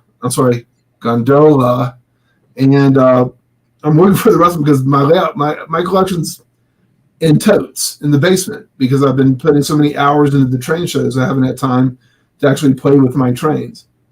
And then as far as the train show goes, it's either the winter of 99 or of 2000, I was visiting Copar Hobbies, and there was a flyer on a window that I didn't notice, but my wife did. She goes, "John, look, a train show. You like trains when you were a kid." I think now, in hindsight, she probably wishes she never pointed that out to me, because that led me to the train show, which led me to joining the RMD TCA. And then, and I was in my early 30s then, and basically I would attend meetings, and if there was something for me to do, I'd raise my hand and do it. So helping out with the modules. And then when the opportunity came to help out with the show, I did that, and that's what I've been doing for 15 or 16 years now. Wow. So, and again, it's one of those, you do this one too many times. Did it get you back into? You think John works harder than I do? No. Oh, no. No.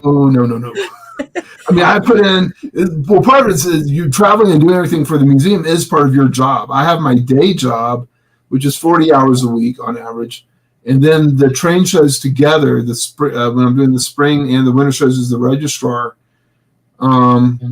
it's probably 1,000 hours a year total. Wow. But that's including time like this too. So somebody's asking if you're O scale, you're actually O gauge, right? Because you're lying. I'm a high railer, O scale 3 rail. You have a line. That's Lionel, what I'm thinking MPH. about this show is that it's run by the O scale 3 rail group, the TCA group, and in partnership with the NMRA. And so all the scales are there. All the modelers are there. And it's so nice, and we all love each other. And I saw that at Timonium. The Timonium show is actually, I think, also a TCA show. The big one they talk about in Baltimore, because there's a whole room of Lionel in that show, which was cool. You don't see that very often. So you know what I like about the toy train stuff, especially that Lionel and American Flyer type stuff, are the animated industries that you can put on to the layouts. I mean, they're kind of goofy, and some of it's just a vibrating thing that makes stuff move. But I've seen some really cool. I'm trying to remember what it was. Cool stuff. Kind of like a little forklift thing that drives around on a dock and it loads logs or some barrels or something into the train, and it's pretty cool. The San Diego Model Railroad Museum has a Lionel room that's really cool and very, very animated. And let's see, what's the one in Pennsylvania? Choo Choo Barn. Isn't that Lionel? We have one out here as well called it's called CTTOM or CTOM. That's what we refer to it as here. And it's a fairly large, it's the Carquinez, I don't remember if it's California or Carquinez, Toy Train Operating Museum. And they have a fairly large layout in a place called Crockett, which is about an hour's drive from my house, just to give you a context, Michelle. When there's not a lot of traffic. When there's no traffic. Yeah, it's like remember when we drove out to the Western Railway Museum and we went over that big bridge before we got there? Yeah, Crockett is near there. Okay. And I don't expect you to remember, but actually, let me. Someone asked a question. Possum Body is asking, was I a member of Swarm? Yes, I was, and I actually have one of Herb's boxcars downstairs. That would be this one. What is Swarm? Tell us what Swarm is. Yeah, what is it? Southwest Alabama Railroad Modelers. Oh, cool. Okay. Swarm. I love that. Like we're a swarm. And I was part of the layout group. And back in 1991, we arranged to have a space in a strip mall to work on the layout. So. Okay. That's cool. There you go. There's a viewer that knows you. Yeah. I don't have the twang from Alabama anymore. I'm going to see if I can find the. I did a layout tour video at the Carquinez Toy Train Operating Museum that I was just mentioning a minute ago. I'm going to try to put a link to that.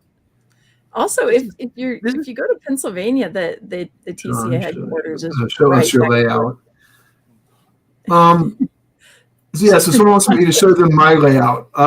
My layout, such that it is actually if you go to the Rocky Mountain Train Show Facebook page, there's a video that says one of our members' layouts. And that's yours on there? Yeah, that's mine. I've seen how it goes through the China cupboard or something. Yep. John's trains go through his wife's China. It's pretty amazing. How big is your layout, John? The basement's 1,100 square feet, and right now it's just the perimeter of the basement, so it hugs the wall basically. But it goes through rooms and through a china cupboard. It goes through walls and goes to the built-in china cabinet and under the stairs, and eventually it goes through the cabinets where I'm going to have a sink put in eventually. The question is, growing, how did you convince your wife to let you do that? And I'll tell you what, she's a saint. I love his wife. She's the nicest person you will ever meet. I say it sounds like she got him started. So, yeah. Let's put it this way: our window treatments go in tomorrow. We did just get a new kitchen, so. So no, my wife. It's one of those things. I'm very lucky. My wife hasn't divorced me, so she's not exactly a trained widow, but I put a lot of hours into it. Actually, unfortunately, more into the. Well, fortunately for you, it's the show. Unfortunately for me, it's not my layout in the basement. Yeah. Is your layout growing though? Like, do you have plans for expanding it and making it bigger and better? Well, it will not take up more square footage because again, it's running around the perimeter of the basement. But yes, I'm actually going to be able to run 3 to 5 trains simultaneously. But I'm also trying to build in some operations capability and switching. So I can actually have, That's and someone was asking, I was like, do 3-wheel people actually talk to other people? I do. He's kidding. If it's about trains or the hobby, I don't care if it's TT to prototype, Lego, if it's trains and transportation. That's what it's all about. And on a future live stream, we can talk about the different things that Michelle and I are working on. Well, not Michelle and I. Our organizations are working on to promote the hobby to the kids and as well as adults. And one of the things that I'm going to start up, that we are going to start up, is called Kids Need Trains. Mm-hmm. And that's so like when we have extra money in our budget, the plan is to buy trains at cost and donate them to kids like Make-A-Wish or through the Ronald McDonald House or wherever, wherever or local schools. Wherever trains are needed, we'll be there. Right. And we just started doing, and we started it at the holiday show just this last year. One of our board members is also a TCA member with John. And we get donated a lot of Lionel stuff at the museum. I mean, that is probably our largest donated item is Lionel products because that was Grandpa's trains, right? And when he passed away, the family's like, we just want to give it to you. And so we work closely with TCA to move those products, but our board member puts together kits. So he takes a transformer, gets enough track together and a train, and we put it in a box and we sell them for $20. Or if they can't afford it, we'll give it to them. But, so in our booth, Chuck has these boxes like under the table. And when he talks to people, he'll say, oh, well, I have something you might need. And so he'll either give it to them or if they can pay, great. But if not, no big deal. And we did that with 3 boxes at the last Rocky Mountain Train Show. So I'm excited we have some more boxes ready for the next one. So something to think about. That's a good way to get them started too. So yeah. The hobby is not cheap by any means. No. So if you can get them one running train they can play with, that's huge for kids. And so, in our booth, every child will walk out of our booth with a product, a car, a locomotive, something. We have all these $1 boxes and $2 boxes. And it's like, hey, just pick something out and take it. Our volunteers are fabulous at talking to the public in our booth. Our booth is really strange. I don't know, fun. Because it's all about a conversation and we have stuff you can buy, or if you really need it, here you go. So I'm putting together some pictures that I was thinking I'd share before we're done talking here today. Well, if I can just ask John a couple more questions about organizing a train show. Yeah, please do. When it comes to getting the vendors and the layouts and stuff in there, who contacts who? Do you contact them or do they contact you? Give me 1 second. So they can contact us through information at RockyMountainTrainShow.com is one, or registrar at RockyMountainTrainShow.com is one way for them to get in touch with us. It's probably the best way, actually. When it comes to us finding new vendors, that's why we visit other train shows. So I've been known to connect John on Facebook to people. A lot. Thank you. Yeah, people don't understand. I try to explain. Our board of directors knows how important Michelle is to our organization, and to think that when it first started off, it was one of the first shows at the Denver Mart, and I was looking at the name Kempa, and I was like, is that from Hawaii or something? Like, no, it's Dutch, but good guess. And And so, yeah, and it's like, the thing is, like, so I've watched Michelle grow from, just getting started in the hobby to this. And I'm like, because she's doing stuff we can't do. John knew me when I went, there's a third rail. What is that? I feel, hey guys, I feel kind of, so I was going to try and post in the chat, the public chat, but.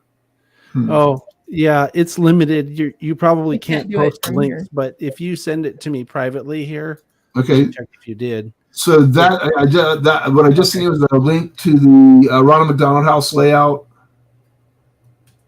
and the volume's killing me. And I'm trying to find the one that I did of my layout, which is less important. But here, I'll put that. That's the kind of things we do. So if anybody's on Facebook, I just posted the link that John was sharing to the chat on the side there. So thanks for that, John. Yeah. And if I can find mine, oh wait, is that it? There it is. Let me turn that off. Okay, and here's the one of the. Do you want me to share what you're bringing up there? Yeah, you can share those too. Okay. You know Jeff, John. You know Jeff Pierce from. I do know Jeff Rio Pierce. Grande. Oh, yeah, we all know Jeff from the Rio Grande. I'm pretty sure John is coming. He came to our place in October. He comes every October. Yes, Jeff. And in fact, John, the Rio Grande Historical Society has either tables or booths already reserved. I'd have to look at the list that you have access to, and he'll be presenting a clinic as well. Cool. So yeah, for the first time since we got to the new location, we're going to. Is that my page? Is that what we were trying to look at? I can do that. What for the layouts? Yeah, I thought you wanted me to share that. That's just that. These are all the videos that are associated with our train show, with the train show. But no, people can look at they can look at the Ronald McDonald House and the my layout anytime they want on Facebook. Sorry, it's really funny because there's like if you saw it and if you pay attention to. The bench work is in place, but the trains are actually running on whatever scrap wood I could find to put the track on. What's this second link, John, that you shared? Okay, the first link is the Ronald McDonald House. The second link is my home layout, as such that it is. Sure. Okay. Cool. There's no need to qualify it. It's just what it is, right? Hey, you have a train moving? Hey, I think it's great. It's trains. And it's loud, and I apologize. I do apologize about that. So, yeah. This is cool. Sparky, did you have more questions, or did you get all your questions answered? Well, another question I was going to ask him is like he took over the organizing the train show and stuff like that. So, at that time, like how much bigger is it now, and how much more work is it? And even when you did take it over. Did you think it was just going to be like, okay, here's the train show, let's go? Or did you realize it was as much work as it is? When I joined the train club in 2001, the train show, there's one train show per year. It was Thanksgiving weekend or near that weekend, and it was held at the Crown Plaza. And I don't know how many square feet that space is, but it's where the National Guard and Railway had their convention this year. And I think the National Narrow Gauge is there next year. And the National Narrow Gauge is going to be there as well. And what happened was we got word. So the vice president of our club is generally the one responsible for special events and shows. We were getting ready to gear up for that show, and we contacted the hotel, and they're like, we don't have you for that weekend. And what had happened was the hotel had been sold and had new management and basically wiped out all the reservations. And so we were like, oh, okay. So we immediately started looking for a new location. We found the Denver Mart, and that basically quadrupled the available space. And we grew into that space over time. And it was actually my predecessor who led the way of growing the show and getting manufacturers into the show. And after several years, actually after about 8 years or so, he resigned from that position, and the board of directors is who's going to take it over. And again, you do this one too many times, and you find yourself doing that. And so it's not that I grew it, it's just that we're just continuing the growth that had been started once we went to a larger location. And we're just very, very lucky that we have the vendors and manufacturers who travel from all around the country to the show, like Lionel and maybe Mini Prince will come in, but Rapido and LGB. And again, the list is there. I always feel bad because I can't always name them. And so I can do this. Bachman, Athearn, Scale Trains, Rapido, Intermountain, Lionel, Spring Creek, Railsmith, who he did the first show last year. Katie, Choo Choo Zaros is another one of our larger vendors. SEK, they're getting, and on and on. And if it wasn't for organizations like that, our show wouldn't be as big as it is. And one of the things we had talked about doing, we have to do this year, is we actually have to ask for donations to help offset the cost of the clinics, because that space is like $3,500 a day. Wow. And it's just to add the space to have. We didn't want to raise rates for our vendors, manufacturers, or for the public. That's what we try to do, is we try to keep the prices down so that more people can participate, especially right now when gas prices are high and everything else is higher. What can we do? Well, we can keep our prices the same, and that's what we did. Our prices last year are the same as they are. Our prices this year are the same as they were last year, and they're not really that much more than they were when we were at the Denver Mart. This train show has a lot of general public, so keeping that ticket cost down really keeps that accessible. Lots of general public at this show, which is cool. But again, it takes the support of people like Michelle and TSG and people who get out there and actually just show the world what the micro trains. I feel really bad right now. Hold on a second. I believe the answer is yes. I think they're there. They've been before. I don't know if they're there this year. Yes, I think micro trains is going to be there. Micro trains and Katie are both going to be there. I think Eric Smith is going to be there. Michelle, yeah, so check out our list online. It's the vendor list on the homepage, and if there's a vendor or manufacturer that you don't see there, email them or call them and go, hey, are you guys going to go to the Rocky Mountain Train Show? That's how you can help a train show. And if they say no, say why not? I'd like to see you there. Hey, and if you can't make our train show, go to your local train shows. Go to your local hobby stores. Whenever I do videos, I always do this. So it's not just, if you want the hobby to continue to grow and be successful, the visiting public are the ones who make that happen. You go to your local museums a lot. And watch TSG Multimedia every day. Yes, and visit your, it is like YouTubers. And if you can, volunteer. Yeah. Volunteering is huge. Go to YouTube meet and greets. Yeah. And how about this? Come out in May for your meet and greet. Watch this shameless plug. And how about this? If you enjoy this content, consider supporting TSG Multimedia on Patreon. Sorry, I had to do it. It's right here. It's just a click away. It's just a button away. So one more question I got about the train show then, John, is like, with the vendors and stuff, I can understand keeping the date the same all the time. Makes it easier for them. So when do you we'll use Scale Trains, I guess, as an example. So Scale Trains comes to the show this year. When do you book them for next show, like next year? Before the end of our show, they can turn in, if they have the time and remember, they turn in the pink card. The pink card says, I want my booth again next year. Yeah, or I want the same location. Right, and we actually have had people who register and say, "I want a better location," and if they're patient, it happens. And we've had people move from the very back of our show to the very front, and then on occasion we'll go, "Yeah, that was nice. I want to be in the middle," because because traffic slows down in the middle of the shows, and for smaller vendors, actually, the slower traffic is better. Companies like Spring Creek, they're used to lots of people coming in and going, but it depends on what you're selling and how much time you want to spend. And this show has on-site restaurants too, which is nice. So you can eat on-site. You don't have to leave. And the food's good. That's a real bonus, because I have to tell you, the train shows that I've been to that are the Great Train Show, if you don't leave to eat, you can have a really crappy hot dog and soda. Yeah. That's their idea of lunch, and it's just awful. Yep. Yeah, these are actually really good. We'll be posting the menu probably fairly soon from one of the restaurants that's on site.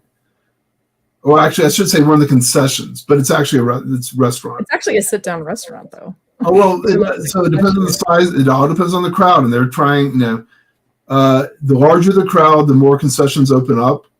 So they actually do have a sit-down steak restaurant inside, but it will only open if there's enough people on the floor. And they have a cafeteria as well. Same situation. They'll open it up if there's enough people at the show.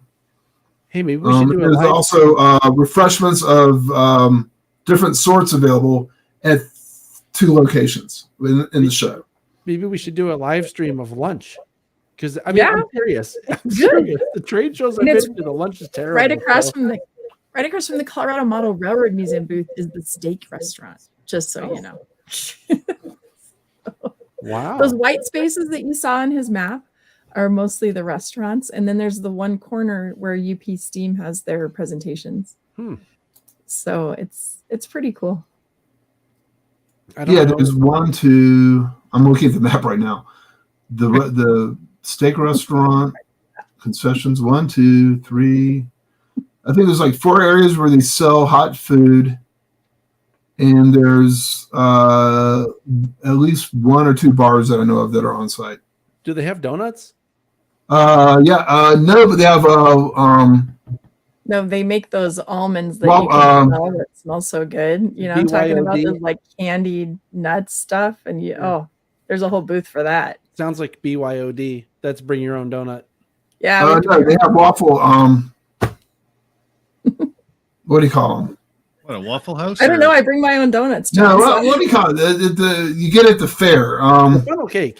Funnel cakes. Thank you. Yeah. They have funnel cakes. So if you like that smell of sugar, that's actually right near where the south entrance to the Hall of Education East is. Yeah. And by the way, it's a fancy stringy donut thing with that powdered sugar totally on it. That's as good as a donut.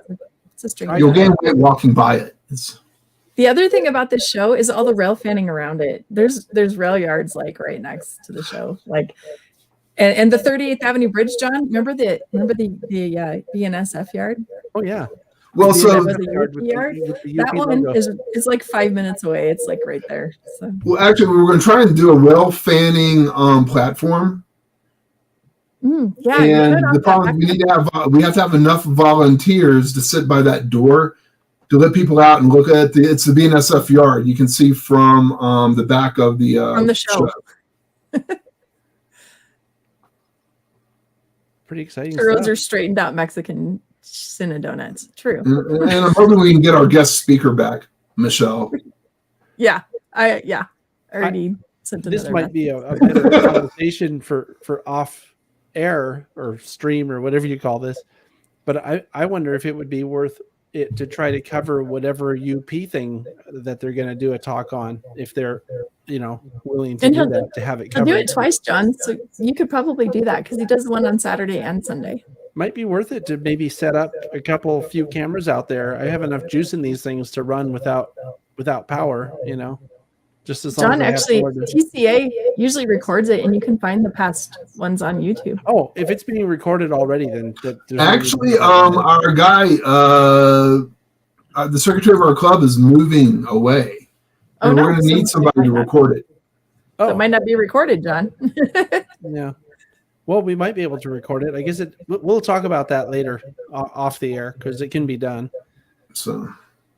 I'm excited. This is, I did not really expect when we started this stream today that we'd be able to talk about train shows for 2 hours, but I just looked at the clock. We're done. Our shows, we just did a train show. We did a train show. Yeah. Well, I got to ask 2 more questions though before we finish. Oh, thank you, Sparky. So, John, what's the best thing about organizing a train show? Monday morning after the show. the night of sleep he gets on Sunday night. Well, what's interesting is I get to meet, like, when people go, oh wow, you know the crew at Lionel, and and I'm like, yeah, and you have to understand it's like a business relationship. So I mean, and I have to, and whether it's Dan Darnell at Rapido or Lauren Ryan and Mike from Lionel or the guys from Scale Trains, yeah, I get to meet all those people, but I don't really get to be friends with them because I have to maintain that relationship, and it's just really, I mean, we're usually fairly happy to see one another, but it's like I don't get to go hang out with them. Yeah. I get to hang out. I get to do the fun stuff at John's. Yeah, Michelle gets to have the fun stuff, and that's the whole thing too. Is like Michelle's like, "Hey, John, don't forget we have the thing Friday night or the thing Saturday night." Friday night at the Museum for the Manufacturers. It's really fun, and it's just like, and I want to do it, but the thing is, it's like, can I make time to do it, and do I have time? But it's really interesting. I get to see a lot more of the hobby than some people do. At the same time, I don't get to spend as much time in the hobby as most people do. So, of course, asking about the best thing, you got to ask about the worst thing. What's the worst thing? Yeah, what's the worst thing about organizing one? Getting people in the show where there's two that are one is dealing with people and trying to get payments. There's that part of the thing, getting payments in and getting people located where they want to be located.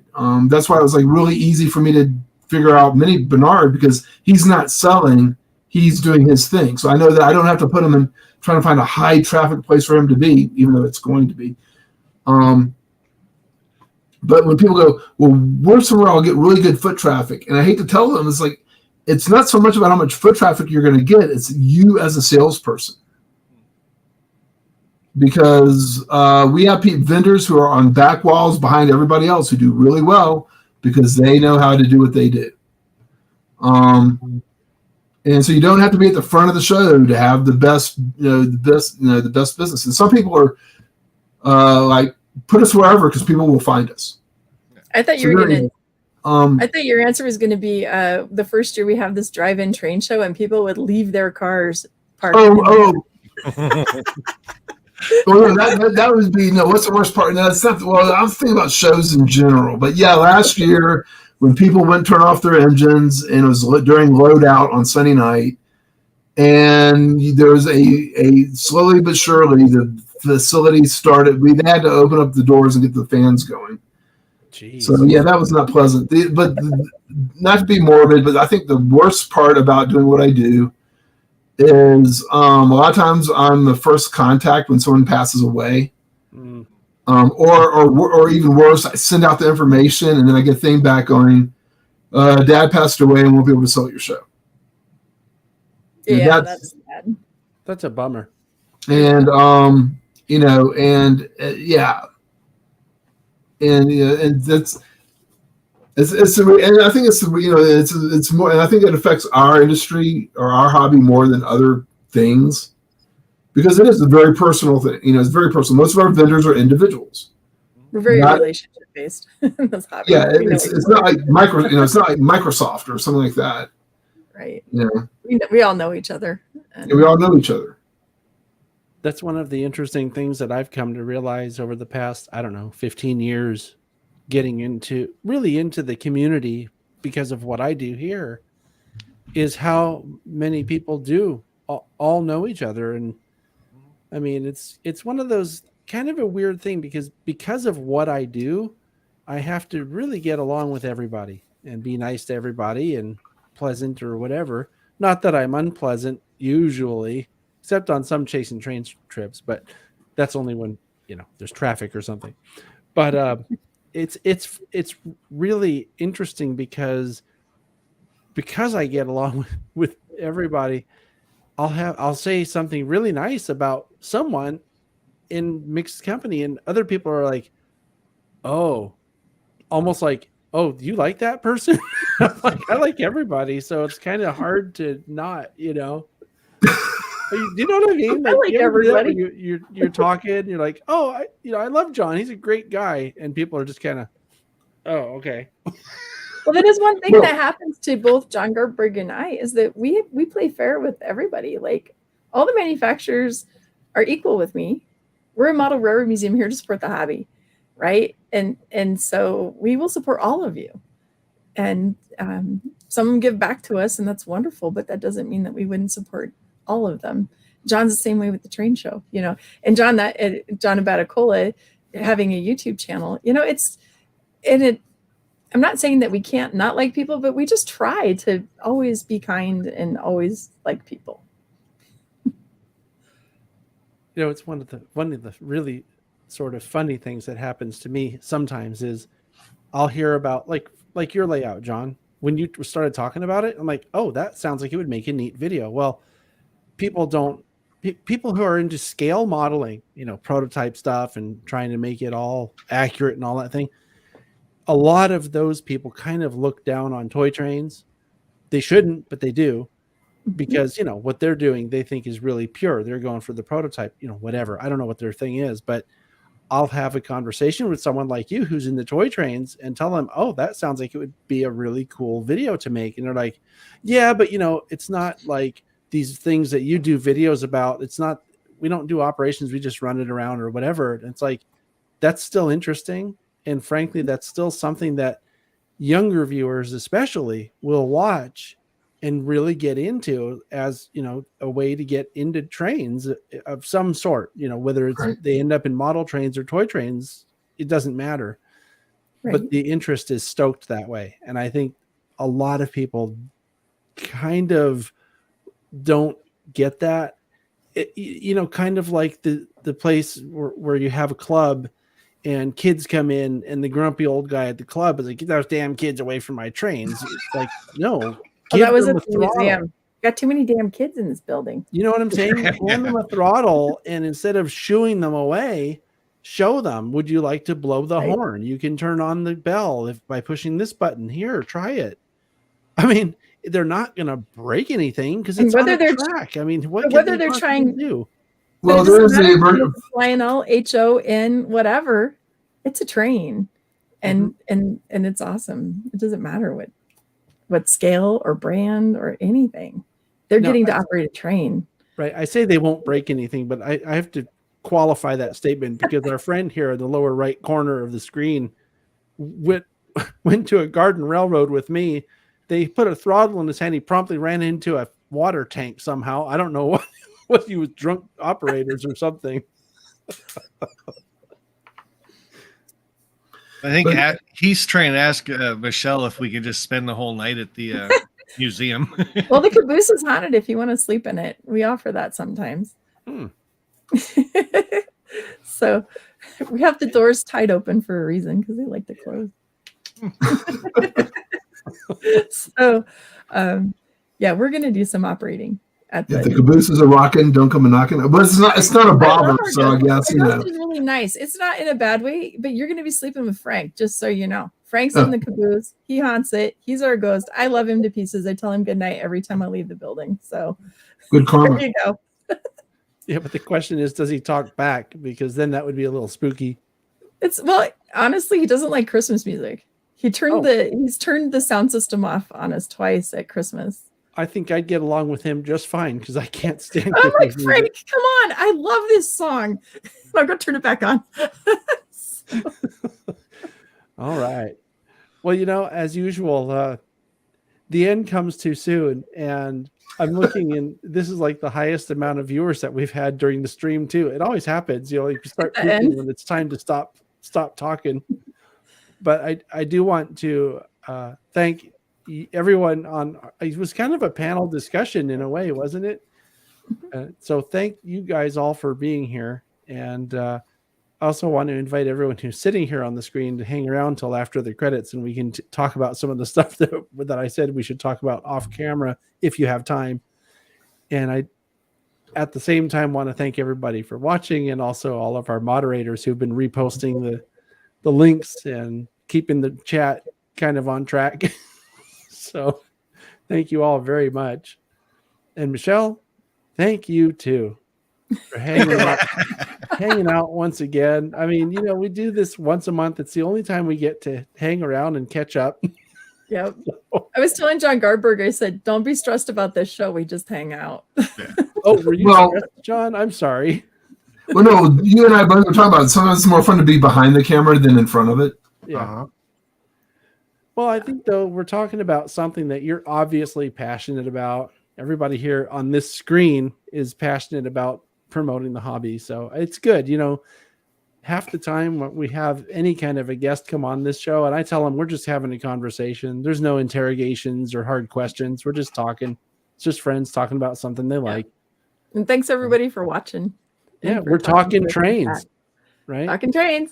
Yeah. I thought it was a promotional live stream basically to get everybody to come to Colorado, because now we have 2 reasons, right? Well, right now, come in April or come in we should May. have mentioned. Meet and greet.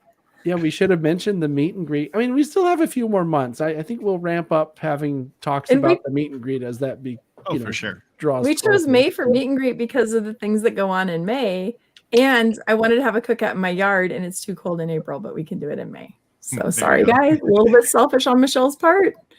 Yeah, but the cookout in Michelle's yard is worth it because it's the only place in the world that I've ever seen horchata beer. Yeah, I always have different crazy beers in the fridge. And Bernard, you need to come over. He's not on anymore, but if he watches this, I have probably more crazy beers than he does. So Yeah, we'll have to get him to watch the last part of the replay for sure. There we go. All right, guys. Thanks again. We'll see everybody later. Yep. Thanks, everybody. Bye, guys. Thanks, everybody.